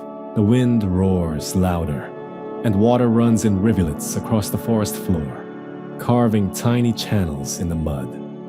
You notice animal tracks, interrupted and scattered, as if creatures sensed danger beyond human perception. Quirky legends suggest that the giant, aware of approaching storms, moves deliberately to shield forests or mark paths, causing subtle patterns that humans interpreted as supernatural. Mainstream biologists would attribute this to instinctual animal behavior and topography, but the eerie coordination of movement in the rain makes you pause. You find shelter beneath a craggy overhang, rain slashing against rock like drum beats. A low, vibrating sound resonates through the stone beneath your hands. Could it be thunder or something else? Quirky local tales say that the giant's footsteps are audible only during storms, as the vibrations are amplified through the ground and forest. You press a palm to the cold rock, feeling reverberations that are difficult to explain. A reminder that in legend, scale can alter perception itself. The storm intensifies. Rain hammers the canopy, leaves glisten with water, and rivers of mud snake down slopes. You glance upward at a colossal cloud formation, twisted and monstrous in the lightning flashes, and can't resist a wry thought. Well, if he's up there, he's really showing off. Quirky humor aside, The sensation is thrilling. The landscape feels alive, reacting, moving, and almost sentient. You imagine the giant moving silently through the storm, each step measured, the wind bending around him in obeisance. A flash of movement across a ridge catches your eye. Too large to be a deer, too deliberate to be a trick of light. You freeze, chest hammering. Is this a fragment of memory, a shadow, or something more? Historians still argue. Were there fleeting glimpses of colossal forms during storms? Were products of fear, imagination, or actual encounters? You can't decide, and perhaps that's the point. The uncertainty is what keeps the story alive, feeding curiosity and wonder. You trudge onward, navigating slick roots and rocks, each step deliberate, balancing caution with the pull of discovery. The roar of the storm masks most other sounds, but occasionally, a deeper vibration resonates through your feet, a rhythm that feels deliberate, not chaotic. Could it be the giant, pacing unseen, or just a trick of echoing thunder? Quirky tales would have you believe the former, and tonight, your imagination leans that way, filling the dark forest with colossal presence and shadowed drama. By the time the storm eases, puddles reflect a fragmented sky, and the wind slows to a whisper. You breathe deeply, rain dripping from your hair and clothes, and feel an odd intimacy with the land, the storm, and the stories that have grown from both. The roar has passed, yet its memory lingers in the shifting mud, bent branches, and subtle impressions of scale. Standing there, you realize that storms are not merely weather. They are moments when the extraordinary feels closest, when legend and environment converge, to remind humans that some presences leave impressions far beyond what we can measure. The storm has passed, leaving the forest coated in a soft, glistening blanket of snow. Each branch bends under the weight of frost, and your breath hangs in the cold air like wisps of smoke. The ground is transformed into a pristine canvas, each footprint, animal track, and subtle indentation immediately visible. Historians still argue whether snowy tracks, recorded in indigenous legend, reflect actual encounters with enormous beings, or if they were symbolic markers of seasonal rituals and cautionary tales. You trudge carefully, boots crunching against the crisp snow, and immediately notice anomalies, impressions far too large to belong to any human, elongated ovals suggesting enormous stride lengths, sometimes stretching across meters. Quirky folklore insists that the giant's feet could compress the snow unevenly, leaving impressions that confused hunters and explorers for centuries. You pause, crouching to examine the frost-packed edges, feeling the icy contours under your fingers, and imagining the weight required to make such marks. The forest is eerily quiet, save for the occasional creak of snow-laden branches.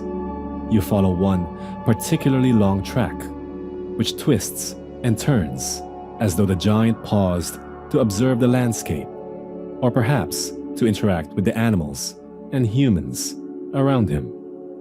Mainstream biologists would attribute unusual tracks to bears, moose, or other megafauna, yet the scale and spacing feel deliberate. You can't shake the thrill of possibility.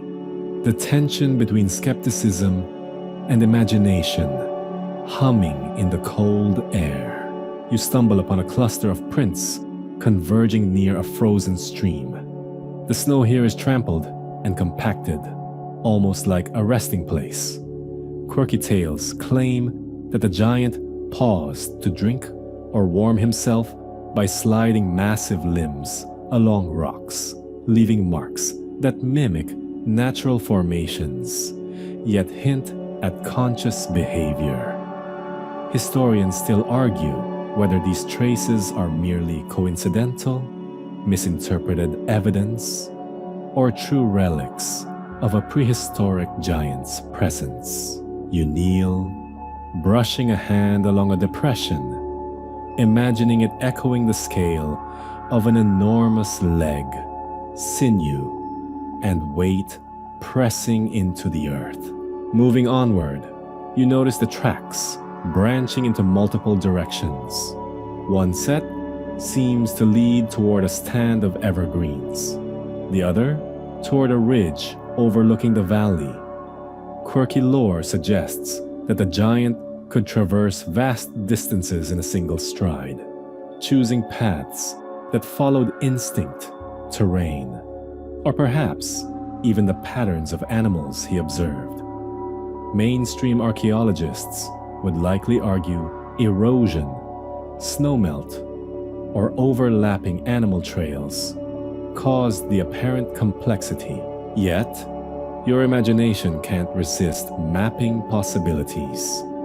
The giant pausing, shifting direction, perhaps even interacting with others unseen. The tracks sometimes overlap smaller animal prints, rabbit, fox, deer, as if the giant's presence altered their behavior. You pause to observe the detail. Snow compacted unevenly, subtle lines that might be claw marks or movement of massive toes. Quirky local traditions insist that animals respected the giant's pace, adjusting their movements accordingly, leaving trails that are part instinct, part ritual, part legend. Historians still debate whether these patterns were interpreted as proof of the giant's existence or simply storytelling devices to explain natural phenomena. You follow a particularly striking trail leading to a small clearing. Here, the snow is flattened in a broad, roughly circular pattern, radiating outward like a subtle spiral. Could this have been a resting place, ceremonial site, or just an odd patch of snow? Quirky myths suggest that the giant slept in circular patterns, curling limbs in ways that left distinct impressions in the landscape. You crouch, fingers tracing the indentations, imagining the warmth and weight pressing into snow that is now centuries old.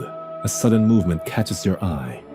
A snow-laden branch drops, startling a nearby deer, which bolts across the tracks. For a moment, you feel the same awe that humans in legend must have felt, glimpsing the aftermath of a massive being without seeing the being itself. Mainstream science would call this coincidence, yet it resonates deeply. There's a rhythm to the tracks, the forest, the animals, and your own movement that makes the possibility of something extraordinary feel tangible. The sun begins to dip, casting long, golden streaks across the snow.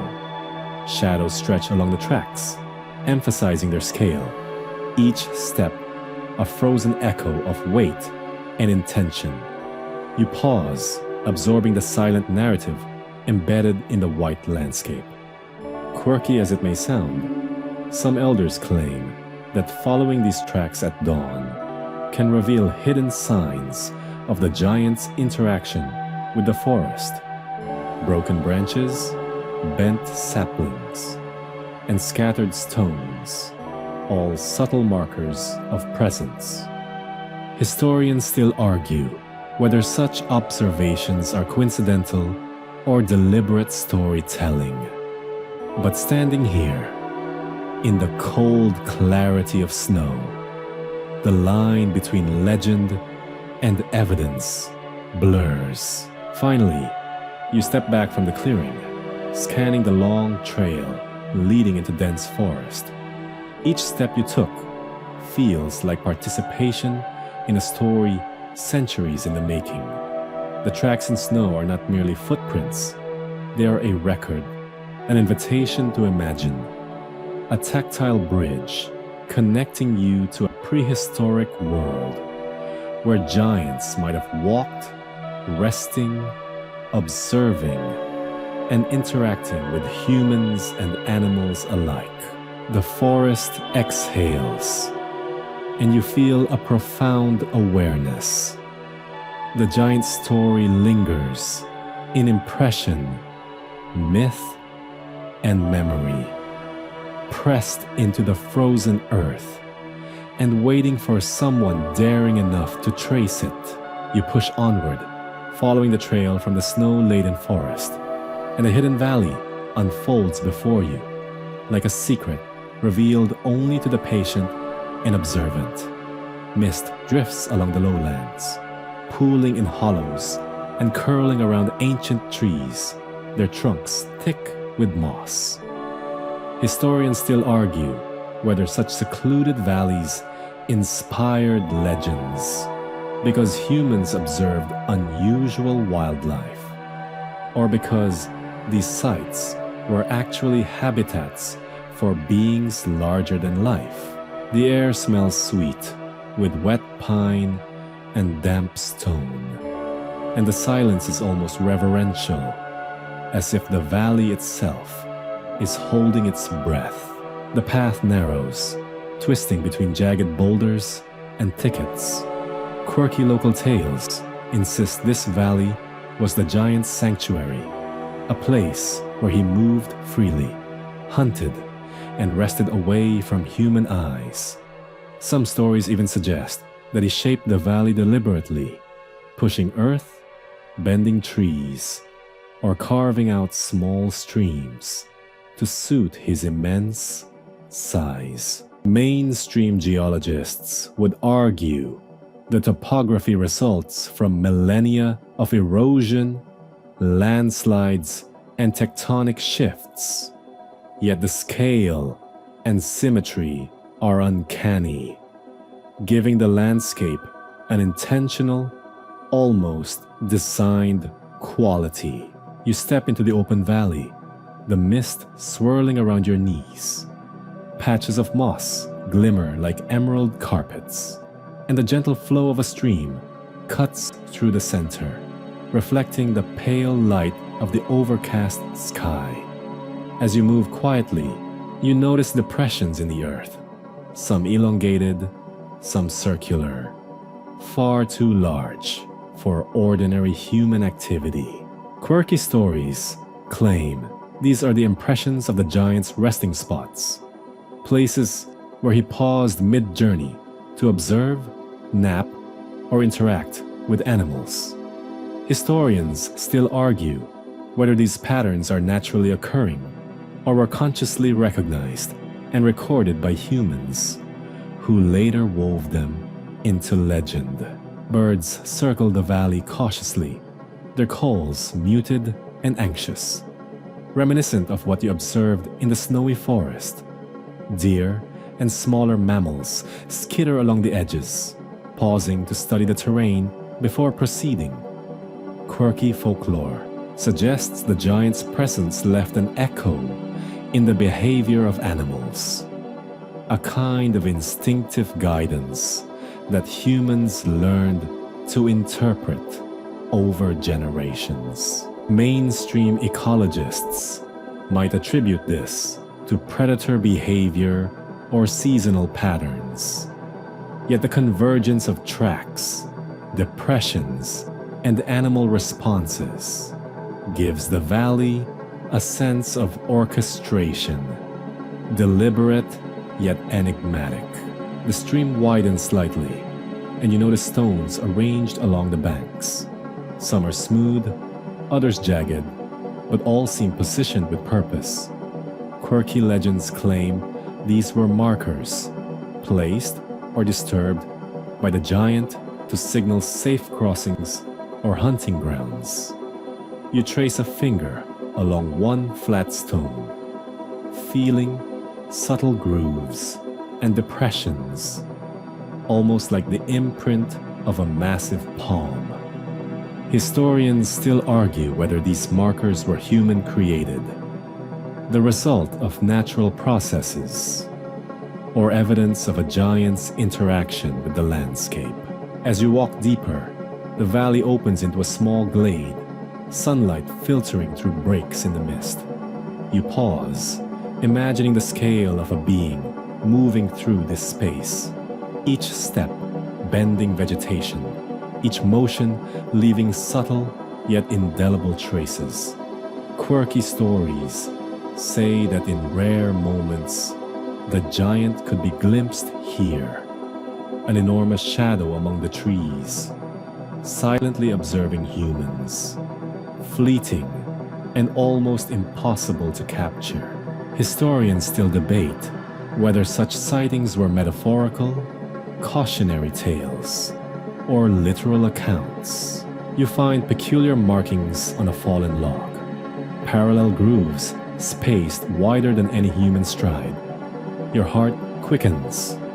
Could these be scratches from a colossal hand, or perhaps remnants of the giant's interaction with his environment? Quirky interpretations suggest these are the equivalent of signatures, a way for the giant to leave his presence subtly on the land, deliberately unnoticed by humans, unless one paid careful attention. You run a hand along the grooves, feeling a strange resonance, a tangible echo of stories told and retold across generations. Looking up, the valley walls rise steeply, enclosing the space like natural guardians. Shadows stretch across the glade, and mist curls around the base of trees in delicate spirals. Quirky myths suggest the giant's spirit lingered here even after his physical departure, guiding travelers, influencing animals, and subtly shaping vegetation.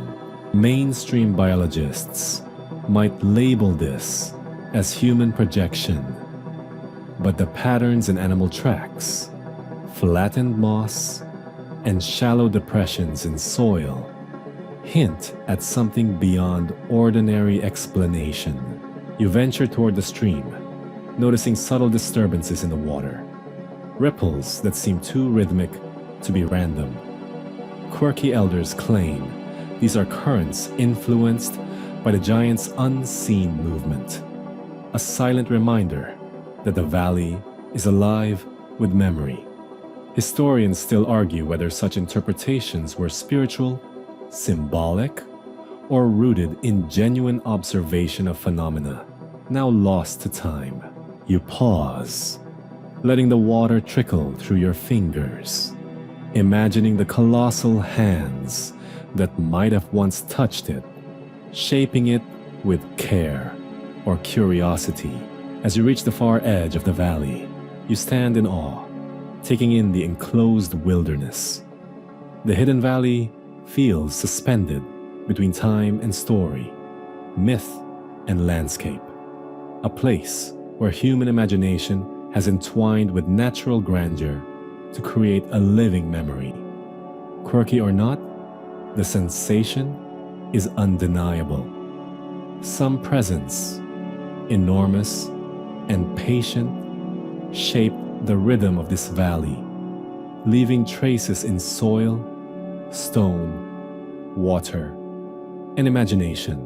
You step back, heart pounding slightly, feeling the echo of countless generations who have walked, imagined, and revered this secluded sanctuary. You skirt the edge of the hidden valley, stepping lightly over mossy rocks and fallen logs, and sense a shift in the atmosphere. The forest seems quieter, every rustle and snap of twigs amplified in the stillness.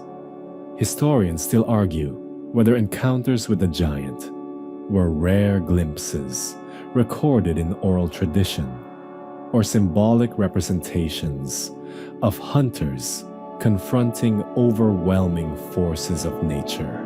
You trudge carefully, heart pounding, imagining what it might feel like to meet something of unimaginable scale, face to face.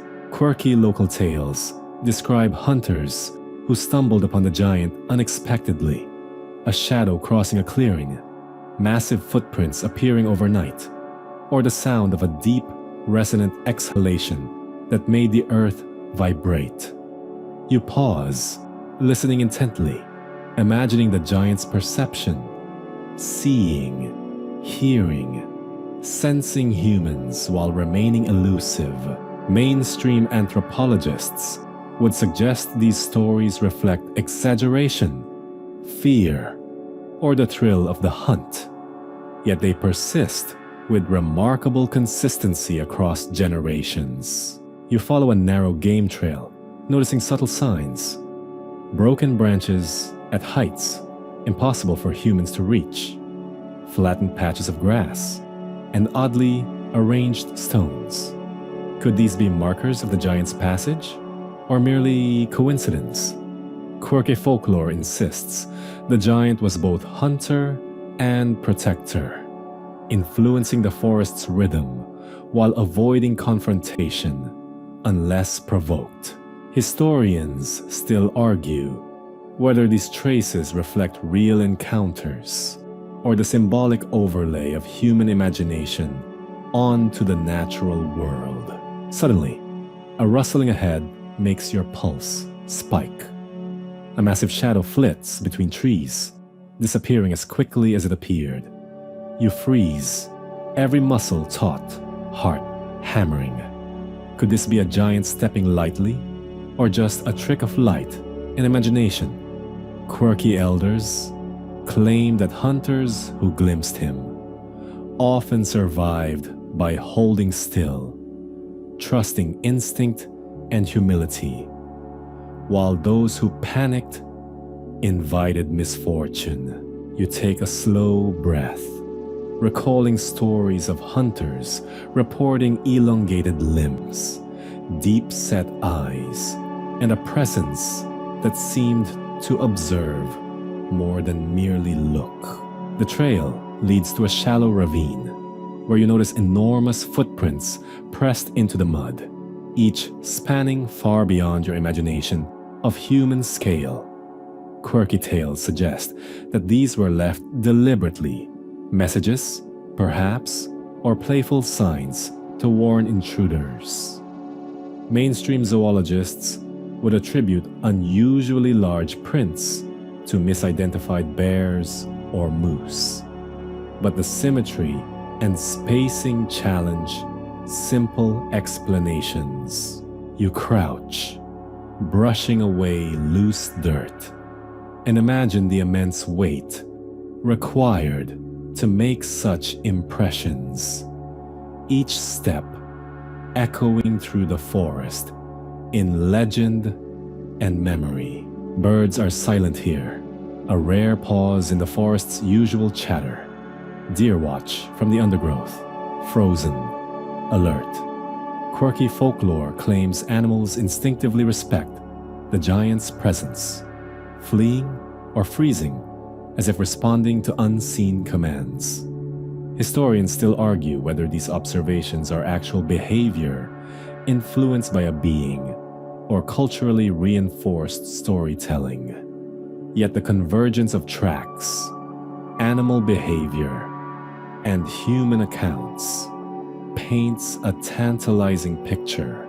You continue cautiously, navigating fallen logs and shallow pools, the forest floor littered with small signs. A snapped sapling, scuffed bark, disturbed undergrowth. Could these be remnants of the giant's hunting activities, or merely coincidental? Quirky myths insist that the giant hunted large game with stealth and precision, leaving minimal traces. Yet his influence on the land and its inhabitants remained undeniable. You imagine the rhythm of movement, each step calculated, deliberate, a dance of predator and observer that merges legend with landscape. A sudden low rumble shakes the forest floor, vibrating through your boots. Your pulse quickens, muscles tensing.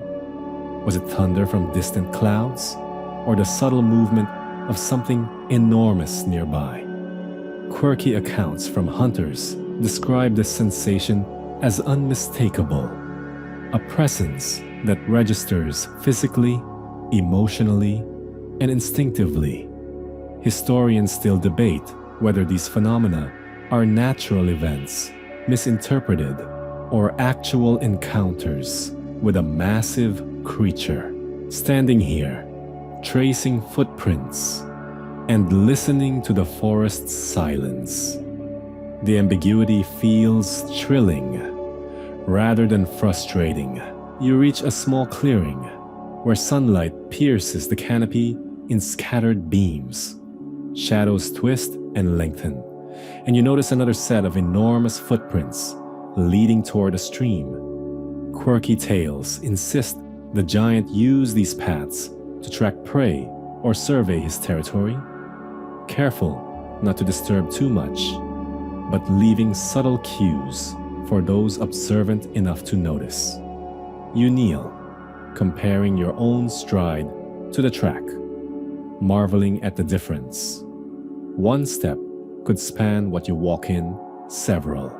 Pausing at the stream's edge, you notice small stones shifted into peculiar patterns, almost like markers, and flattened grass suggesting someone or something paused here. Quirky folklore claims these signs were part of a silent communication with humans or animals. Subtle gestures indicating passage, safety, or observation. Historians still argue whether such markers were natural, human, or the deliberate imprint of a prehistoric giant. You close your eyes, letting the forest's quiet wash over you, and feel a strange intimacy with the hunter's encounter, shared across centuries through tracks, shadows, and whispered stories. You leave the forest clearing behind, following a narrow path that winds upward toward jagged cliffs where mist swirls in silver ribbons. The air here is thinner, cooler, carrying a faint scent of whetstone and moss. Every step feels heavier, each breath deeper, as though the landscape itself is preparing you for something extraordinary. Historians still argue whether laughter and playful sounds attributed to giants in indigenous tales were actual vocalizations or metaphorical descriptions of human awe and fear in response to natural phenomena. You pause near a ledge, hearing a faint, deep rumble that vibrates through the stone beneath your boots. At first, you think it's an echo of distant thunder, but the pitch and cadence feel deliberate.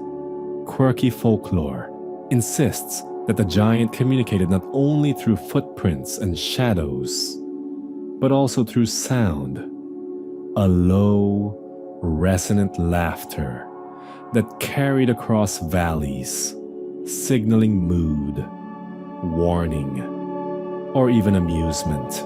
Mainstream acoustic science would argue this is the result of echoes in cliff formations. Yet standing here, your chest vibrating with the tone, you can't help but wonder, The path narrows, and you peer over the edge into a secluded ravine. Mist coils around the base of towering pines, the stream below reflecting the pale light like fractured glass. Suddenly, a faint laugh echoes, a rich, booming sound that seems almost playful, bouncing from rock to rock. You freeze, pulse quickening, caught between awe and disbelief. Local legends tell of travelers who claimed the giant's laughter was both terrifying and enchanting, a sound that tested courage and curiosity. Historians still argue whether these accounts are symbolic or literal memories of something enormous with vocal capability. You move cautiously, following the sound as it grows faint, a ripple across the valley. Birds take flight in startled flocks. Deer dart between trees, and even the wind seems to carry a mischievous tone. Quirky myths suggest the giant enjoyed observing humans, using laughter as a form of communication, teasing or guiding them without ever revealing his form fully. Mainstream anthropologists might dismiss this as human projection or exaggeration. But for you, the cadence and resonance feel purposeful, alive, and impossibly ancient. A sudden movement catches your eye. A shadow, larger than any human, slips behind the boulder. Your heart hammers. Could it be imagination, a large animal, or the fleeting glimpse of the giant himself?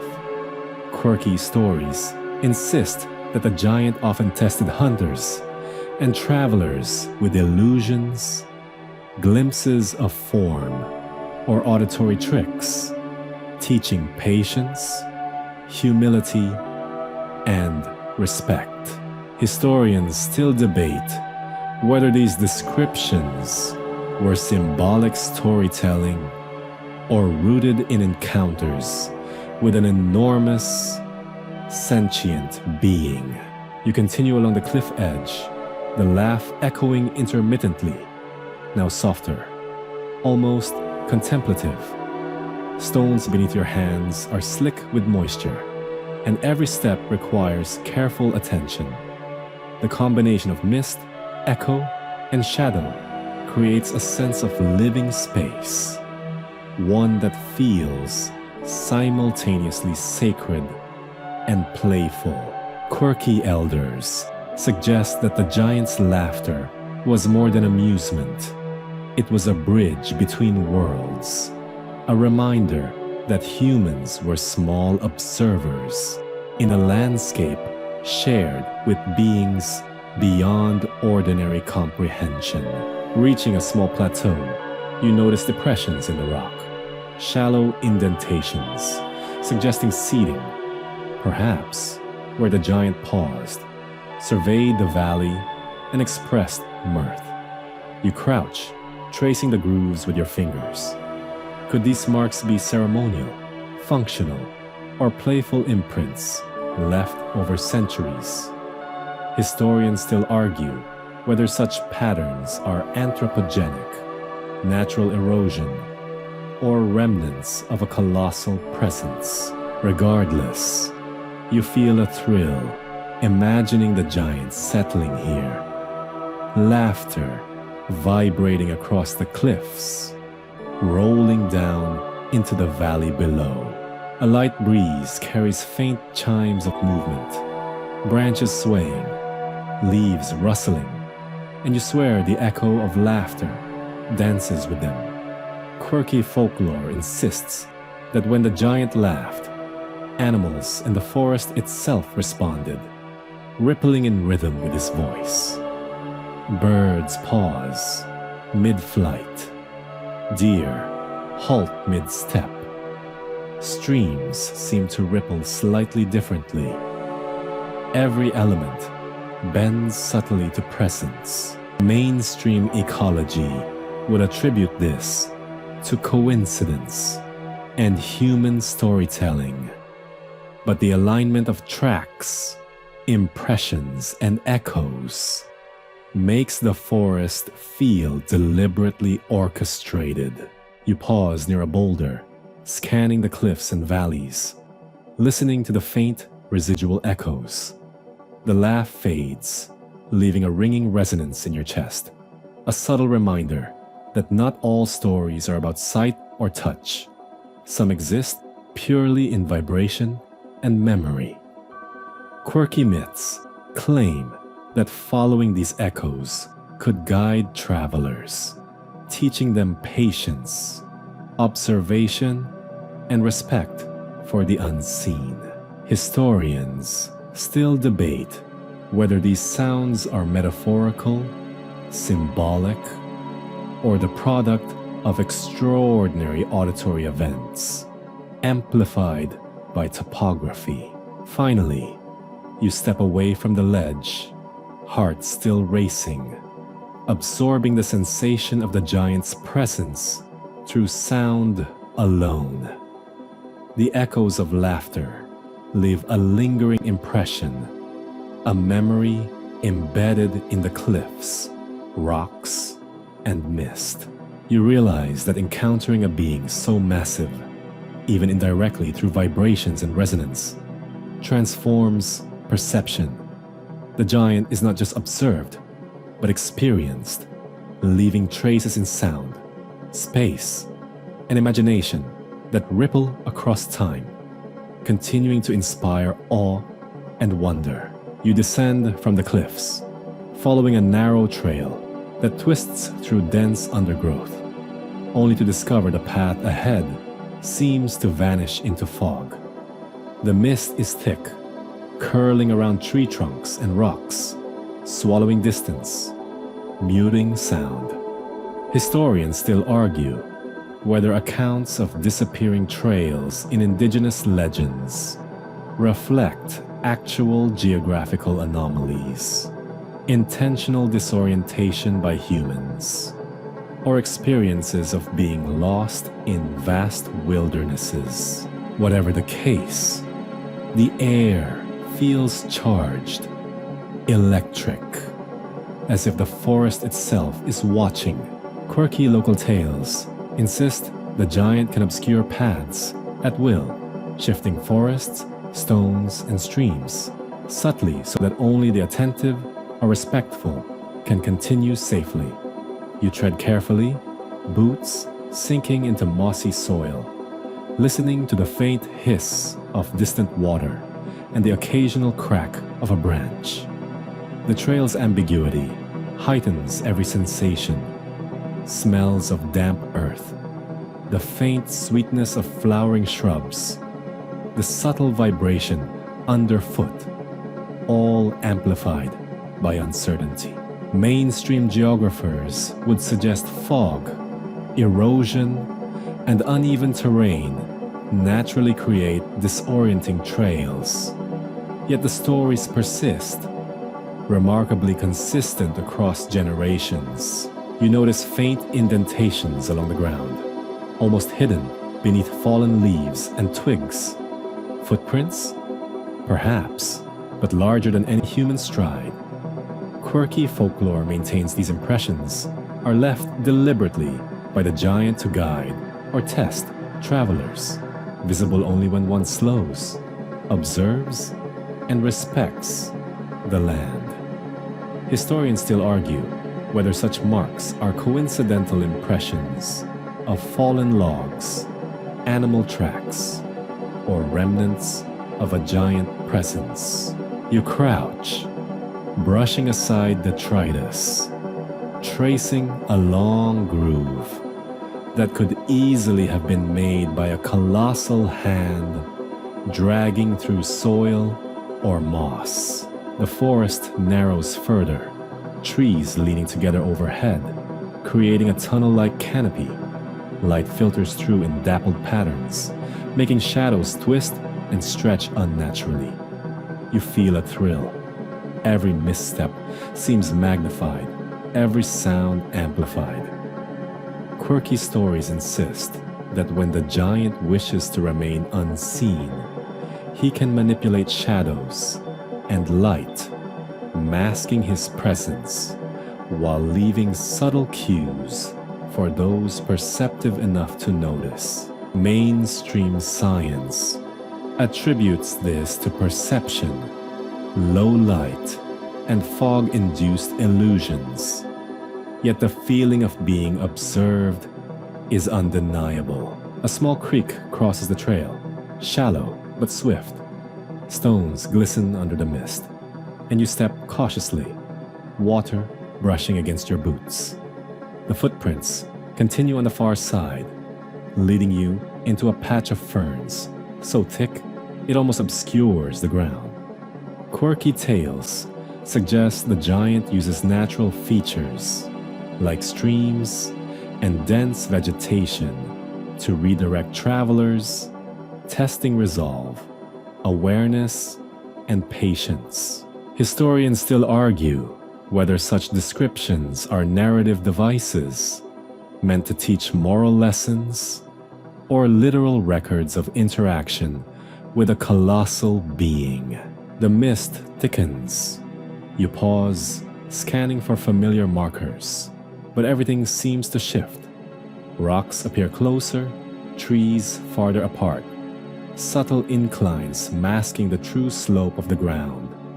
Quirky folklore claims this is the giant's doing, a disappearing path designed to challenge those who follow too quickly, encouraging careful observation over reckless pursuit. Mainstream geologists would attribute the effect to fog, perspective, and uneven terrain, but the sensation is unmistakable. The path twists beneath your feet, almost as if it has a will of its own. A faint rustle draws your attention.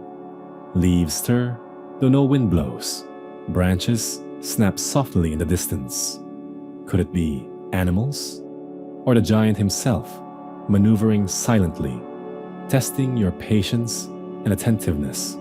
Quirky local scholars suggest that the giant's presence is most palpable in liminal zones like this, where trail and forest blend, fog and light merge, and perception is stretched.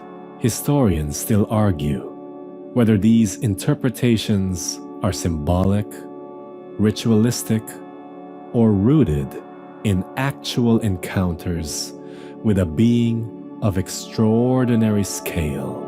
You step forward, boots sliding slightly on damp moss, following subtle markers in the undergrowth. Slight depressions, bent saplings, stones nudged into alignment. Each detail feels deliberate, orchestrated, almost communicative. Quirky tales claim the giant leaves subtle instructions, reminders that the forest is alive, and the traveler's mind must remain attentive. You pause at a particularly large indentation, imagining the enormous weight required to leave it, and feel an uncanny connection across centuries, a tactile bridge between observer and legend. Eventually, the path begins to reveal itself again, faintly visible as the fog thins. Rocks and roots emerge, guiding you forward. The forest exhales, and the sense of being watched diminishes, yet the memory lingers. The disappearing path is more than a trick of terrain or perception. It's a living narrative, a spatial story where patience, respect, and curiosity are rewarded. You realize that every uncertain step, every hesitation, has been part of the journey, echoing the subtle guidance of a giant whose presence bends space, perception, and myth. You follow the reappearing trail, heart still elevated, senses heightened. The disappearing path has taught you something essential. that in wilderness and legend alike, understanding comes not from rushing, but from attentiveness, patience, and a willingness to notice what is hidden in plain sight. Quirky or literal. The giant's influence on this stretch of forest is undeniable, a reminder that some presences leave their mark not through overt display, but through subtle, persistent guidance, written in stone, soil, and memory. Emerging from the fog-laden trail, you step into a wide valley dotted with stone altars, carved figurines, and simple, weathered shrines. The air carries the faint scent of incense or resin, mingling with damp earth and moss, creating a rich, grounding aroma. Historians still argue whether these artifacts reflect genuine worship of a colossal being, symbolic representations of natural forces, or a combination of both. You move slowly, feeling the weight of centuries of human attention, devotion, and storytelling pressed into every carved stone and worn pathway. Quirky local traditions claim that the giant was venerated as a guardian, a teacher, and even a playful trickster whose presence was woven into ritual practices. Offerings of food, small trinkets, and symbolic objects were left along trails and in clearings meant to honor him or request guidance. You kneel by a small stone figurine, fingers tracing its rough edges, imagining generations of humans doing the same, hands leaving subtle wear, prayers whispered into wind and forest. Mainstream archaeologists would note that similar ritualized behavior is common in human societies, often applied to deities, spirits, or revered ancestors, rather than literal giants. Yet the consistency of these practices in multiple regions is striking. You wander among low stone circles, each carefully arranged. Some hold traces of ash, suggesting small fires once burned here. Quirky myths hold that these circles were meeting points for observing the giant, interpreting his movements, or engaging in ceremonial dances meant to honor him. Historians still debate whether these constructions were primarily functional, spiritual, or symbolic, yet their placement, often near large depressions, water sources, or obvious landmarks, suggests a deliberate spatial relationship to the landscape that aligns with legendary accounts. The valley is alive with subtle signs of ritual. Trees bear faint carvings, twisted vines encircle stones, and shallow impressions in the soil hint at repeated patterns of movement. Quirky folklore claims these are remnants of ceremonial enactments, humans tracing the giant's footsteps, mimicking his gestures, or enacting stories of encounters to ensure community continuity and safety. You crouch, tracing one circular pattern with your fingers, imagining drums beating, voices chanting, and the giant's distant presence lending awe to the gathering. A gentle wind shifts, carrying whispers across the valley, and you catch faint echoes of laughter, rustling, or song. Could this be memory of the giant, preserved in stone and air, or merely the whim of wind through narrow crevices? Quirky elders insist that attentive observers can sense the giant's lingering spirit, guiding ritual and preserving balance between humans, animals, and landscape. Historians still argue whether these auditory phenomena were interpreted literally by ancient humans, or if they are symbolic markers of reverence for the unknown. You find a shallow pool at the valley's center, its surface reflecting clouds and mist. Around it are smooth stones, each etched with crude patterns that hint at figures of enormous size. Quirky traditions claim these represent both the giant himself and stories of his deeds, hunts, travels, and interactions with humans and animals alike. Mainstream anthropologists might interpret them as mythic symbolism rather than literal recording, but the artistry and intentionality remain undeniable, a testament to cultural memory. As you walk between shrines and stone circles, you notice paths worn deeply into the earth, suggesting repeated pilgrimage or ceremonial movement. Quirky lore suggests that these processions mirrored the giant's movement, creating spatial narratives that honored his presence while teaching communal values. Historians still debate whether these patterns indicate literal observation of a giant symbolic ritual enactment, or a hybrid of both. Yet the effect is compelling. The valley feels alive with human reverence, intertwined with legend. You pause near a large boulder, worn smooth along its base, imagining generations of people pressing palms, leaving offerings, or seeking connection with something immense and unknowable. Quirky tales insist that those who approached with humility were blessed, gaining insight into the forest, animal behavior, or survival skills.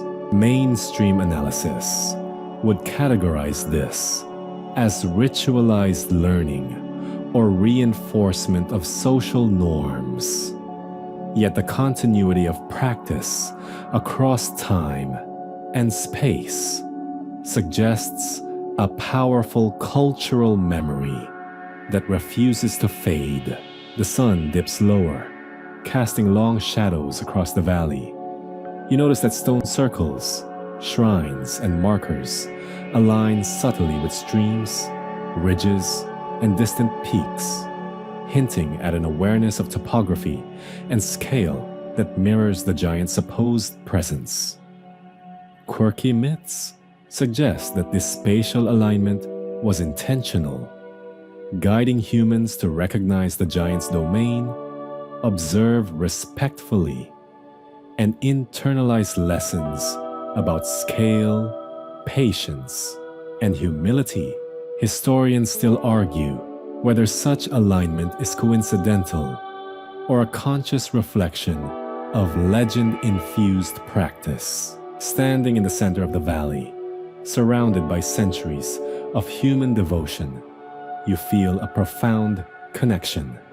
The giant may or may not have walked here in corporeal form, yet cultural reverence preserves his memory, imbuing the landscape with layers of meaning, caution, and awe. Quirky or literal, the valley serves as a living archive, a place where imagination, ritual, and natural wonder converge, reminding you that some presences, real, imagined, or somewhere in between, can shape human culture long after their footsteps vanish. You step carefully into the outskirts of the valley, where the forest thins and signs of modern life creep in. Rusted fences, faint tire tracks, and discarded plastic partially buried in moss. The contrast is jarring. Centuries of reverence and story collide with evidence of human encroachment. Historians still argue whether the intrusion of modern development disrupts not only ecosystems, but also the cultural memory tied to legendary beings like the giant. You tread lightly, mindful of footprints, both yours and those left by earlier explorers. or careless passers-by. Quirky local tales warn that the giant dislikes interference, that paths, once sacred, may shift or vanish in response to disrespectful intrusion. You notice how the trail narrows and twists unpredictably, a feeling of subtle guidance or warning, echoing stories of disappearing paths. Mainstream ecologists attribute some of this to overgrowth, erosion, or the natural reclaiming of land. But the sensation of deliberate redirection is palpable, almost theatrical. Signs of previous expeditions scatter the ground, chipped rocks where cameras were propped, flattened foliage from tents, and faint chalk markings along trees. Quirky folklore suggests that such intrusions anger the giant, leading to mischief, unusual weather, or disappearing tracks that once guided observers safely. Historians still debate whether these are cautionary embellishments or reflections of real-world consequences for disturbing sacred spaces.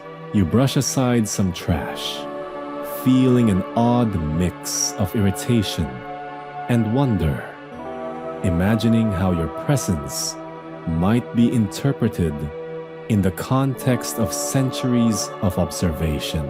A sudden movement in the distance, a deer startled by your approach, reminds you that the ecosystem has adapted, but also that legends warn. The giant's influence extends to wildlife, guiding instincts and patterns. You crouch to examine flattened snow, noticing faint impressions interrupted by human footprints. Quirky tales claim that footprints of the giant will adjust to the presence of humans, hiding or shifting to preserve secrecy. Mainstream scientists would point to melting snow, overlapping animal trails, or erosion. Yet the subtlety feels deliberate, almost sentient.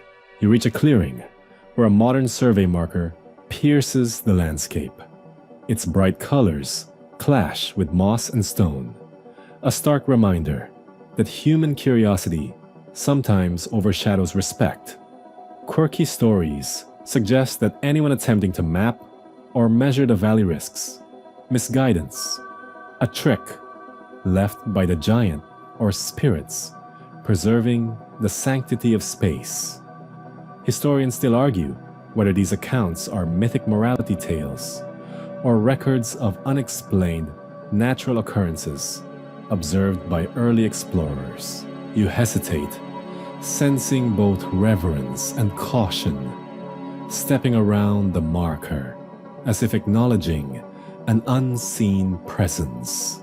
The wind picks up, carrying faint echoes from the cliffs above, the lingering impression of laughter or low rumble. Could it be the giant responding to the intrusion, or merely wind funneled through the terrain? Quirky traditions insist that disturbances awaken latent energy in the landscape, subtly realigning tracks, paths, and impressions to protect both forest and legend. Mainstream geographers would call this coincidence. Yet you feel a rhythm, almost like the forest is adjusting to your presence, reminding you that some spaces resist full human understanding. You trace a series of flattened paths that veer sharply, avoiding areas damaged by logging or careless exploration. Quirky elders claim that the giant's guidance is strongest where human encroachment is minimal, but even in compromised zones, hints remain. Subtle patterns, impressions in rock or soil, faint echoes that persist if one pays close attention. Historians still debate whether these surviving traces are coincidental or represent genuine remnants of legend-conscious behavior. You step lightly, following the faint hints, aware that every action here leaves a mark, altering not just soil and snow, but your own perception of the giant's presence. A fallen tree blocks part of the trail, branches intertwined with faint modern markings of tape or chalk. You carefully navigate over it, imagining the layers of time pressing down. Indigenous reverence, centuries of oral storytelling, and now modern intrusion. Quirky tales suggest that the giant responds selectively, testing patience, humility, and respect, rewarding those who tread lightly and confusing those who rush or ignore the space. Mainstream ecologists would call this a lesson in trail navigation, caution, and environmental awareness. Yet the effect feels almost personal. You pause atop a ridge, surveying the valley below. The modern incursions are subtle, but undeniable. Faint roads, scattered equipment, and the occasional abandoned structure, each disrupting what once might have felt like untouched wilderness. Quirky myths insist that these are the exact places where the giant's footprints now shift, most dramatically, obscured by time, weather, and his, or the forest's, own subtle intervention. Historians still argue whether such adaptation is legend or human reinterpretation. But the valley feels alive with layered history, simultaneously ancient and evolving. Finally, you step back from the edge, observing how human activity, legend, and wilderness intersect. The intrusion is real, yet the giant's presence, whether physical, spiritual, or imaginative, remains palpable. Quirky or literal, modern development has changed the landscape, but the resonance of stories, tracks, and cultural memory persists, whispering across the forest floor and cliffside. Some legends are resilient, bending and adapting alongside the humans who seek to witness them. You step into a small clearing near the valley's edge, where sunlight fractures through the canopy, illuminating patches of moss and stone. In your hand, you hold a modern camera, a tool meant to capture what eyes alone might miss.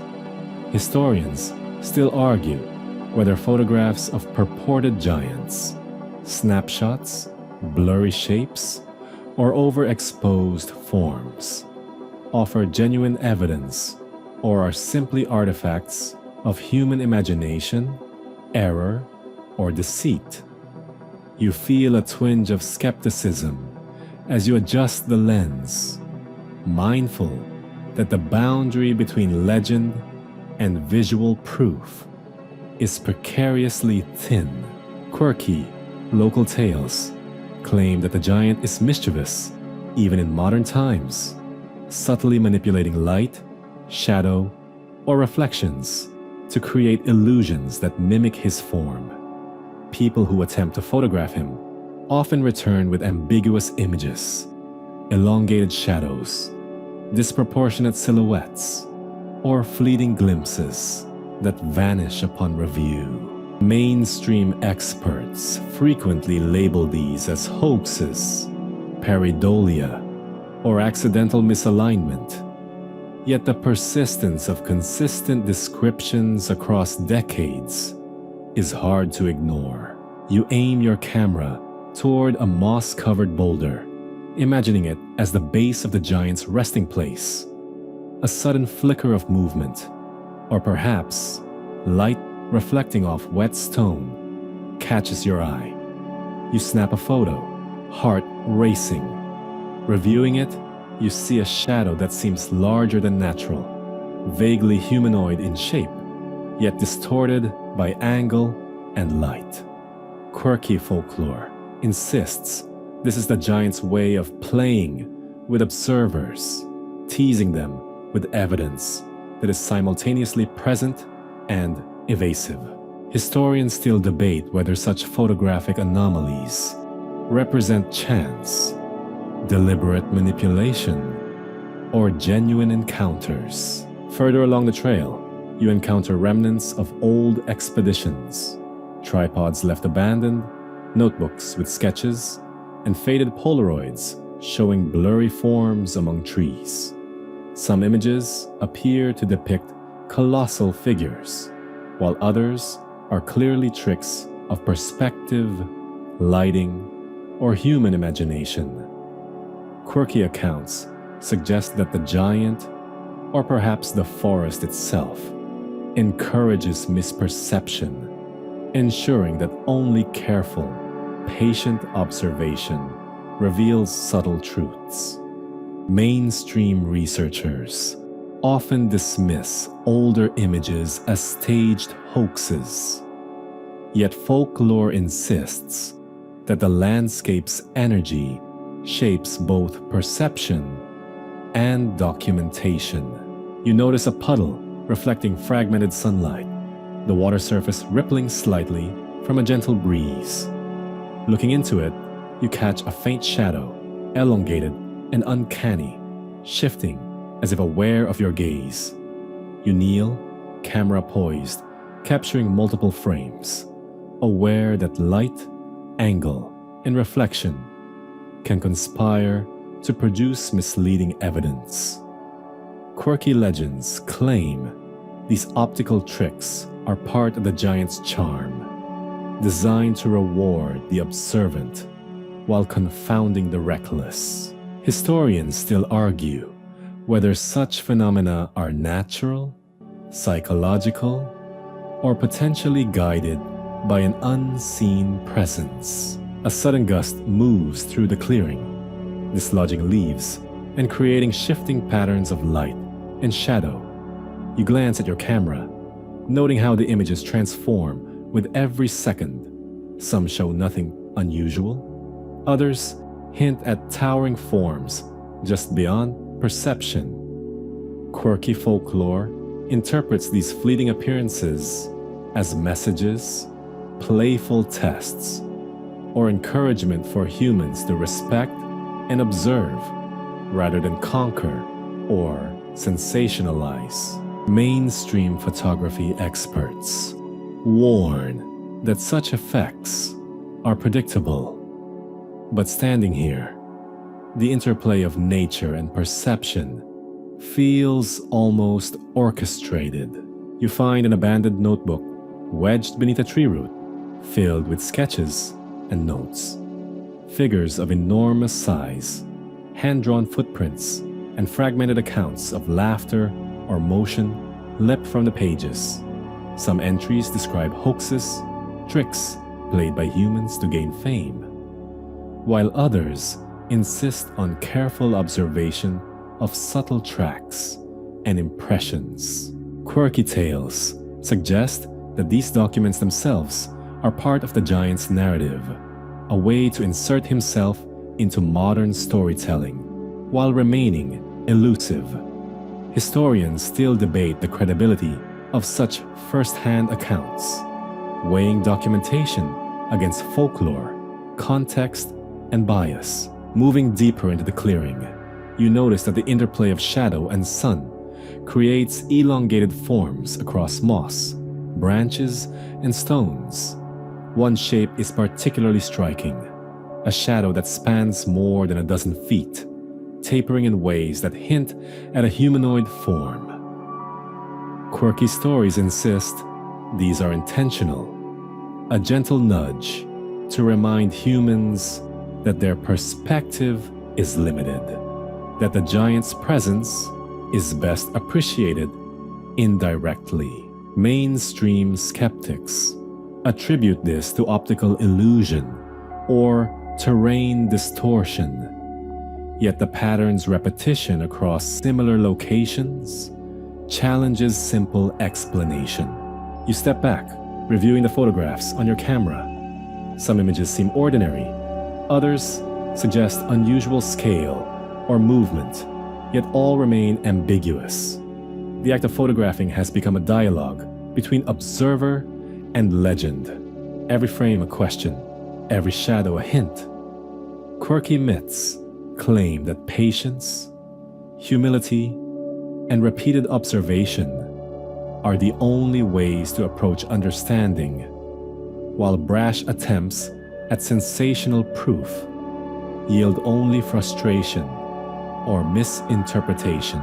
Historians still argue whether photography clarifies, confuses, or both. But the tension between belief and skepticism is unmistakable. Finally, you tuck the camera away, absorbing the clearing in silence. Shadows stretch long, sunlight fading, and the sense of presence lingers. Photographs and hoaxes alike are part of the giant story now. A modern layer added to centuries of tracks, laughter, footprints, and reverence. Whether tangible or illusory, the images remind you that some truths exist in ambiguity, where observation, imagination, and legend intertwine, leaving a trail that defies simple proof, yet remains undeniably compelling. You trudge along the ridge that overlooks the valley one final time, the sun dipping low, painting the sky in streaks of orange and violet. The mist curls lazily around tree trunks, softening edges and casting long, dancing shadows that seem to stretch and twist with a life of their own. Historians still argue whether last sightings of the giant are rooted in genuine encounters, exaggeration, or the collective desire to keep a myth alive in a rapidly modernizing world. You breathe deeply, feeling the chill of evening settle in your bones, aware that what you might witness tonight could be the culmination of centuries of storytelling. Quirky local legends insist that the giant, though elusive, occasionally reveals himself to those patient and respectful enough to watch quietly at dusk. You scan the valley floor, noticing subtle movements. A branch bending under unseen weight, ripples along the stream, a shadow flitting between distant pines. Mainstream skeptics claim these are animals, wind, or optical illusions, yet your heartbeat quickens at the uncanny familiarity of patterns described in so many whispered tales. You follow a faint path, one almost lost to moss and fallen leaves. Every step feels amplified, your senses attuned to the slightest disturbance. Quirky stories insist that last sightings are often fleeting, an enormous figure glimpsed in peripheral vision, or a shadow lingering just beyond clarity, disappearing the moment you focus fully. Historians still debate whether these accounts were literal, symbolic, or a mix, but the resonance of repeated reports across generations is striking. Suddenly, a subtle rustle echoes through the valley. You freeze, straining to hear. The wind dies for a moment, and you detect a soft, deliberate footfall, far too large for any known animal. Quirky folklore claims these are deliberate gestures, meant to remind humans of the giant's ongoing presence. A subtle assertion that he is neither conquered nor fully known. Mainstream explanations would suggest wind, falling branches, or large wildlife. Yet the rhythm feels deliberate, almost communicative. The path curves around a boulder, and you glimpse what seems like movement, a silhouette that aligns with centuries of descriptions, broad-shouldered, towering, moving with quiet purpose. Your pulse races, every muscle tensed.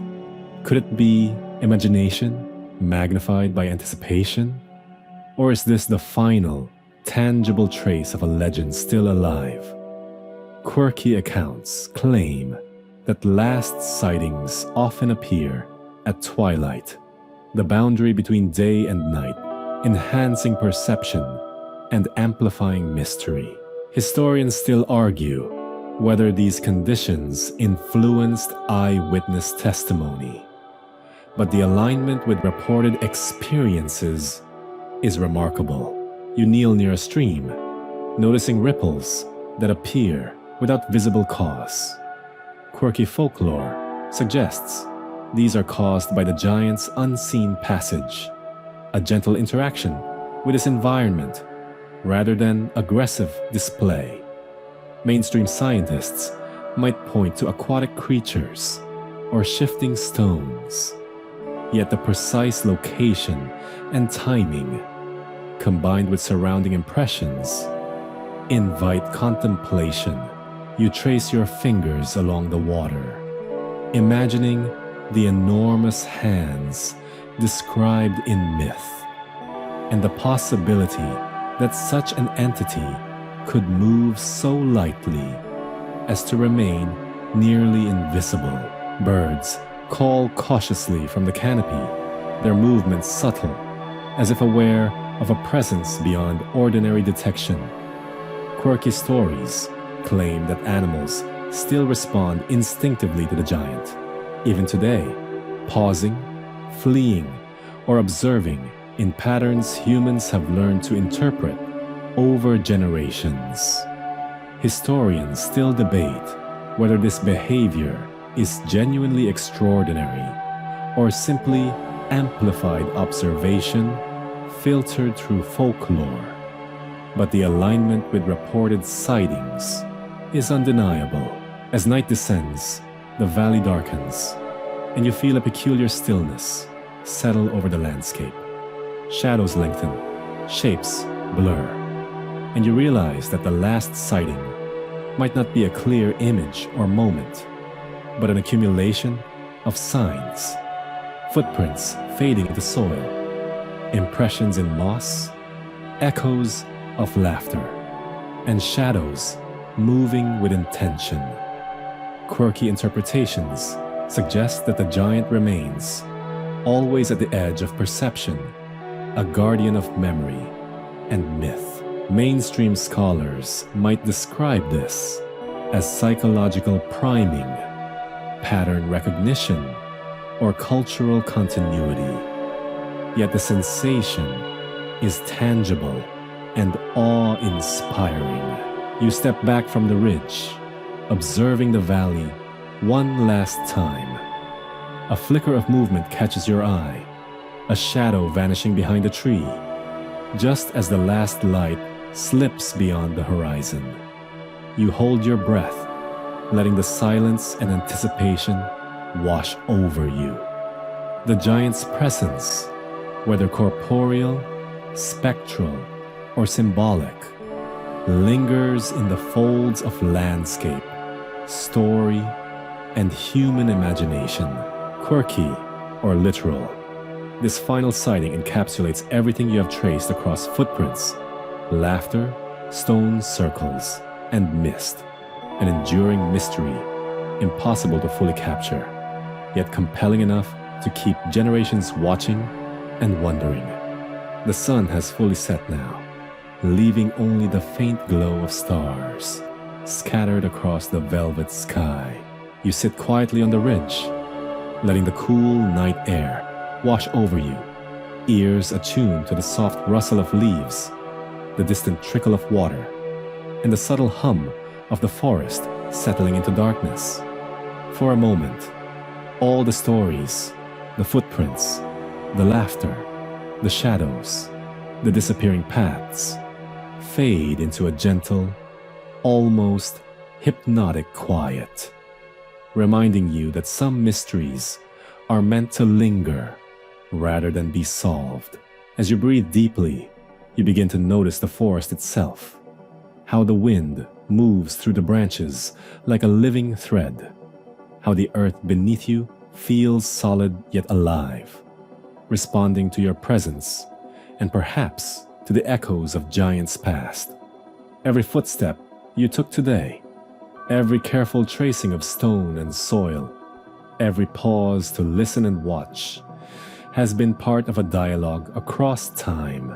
You feel a connection, not only to the landscape, but to the humans who came before, who looked with the same wonder, hesitation, and awe at something far larger than themselves. Your mind drifts, imagining the giant, if he exists or existed, moving silently through the shadows, aware yet invisible, a being whose scale and subtlety make observation both thrilling and elusive. Quirky folklore and cautious science converge here, in the space between certainty and imagination, where stories endure because they evoke something primal, the human fascination with the immense, the unknown, and the inexplicably alive. Let your eyes close now, letting the night settle around you, letting the stories you've traced tonight ripple softly in memory. The giant may have vanished into mist and myth, or perhaps he walks still, hidden in shadowed valleys and echoing laughter. Either way, you carry a sense of awe, curiosity, and quiet wonder, an intimate, unspoken connection to something larger than yourself, an invitation to dream. Sweet dreams.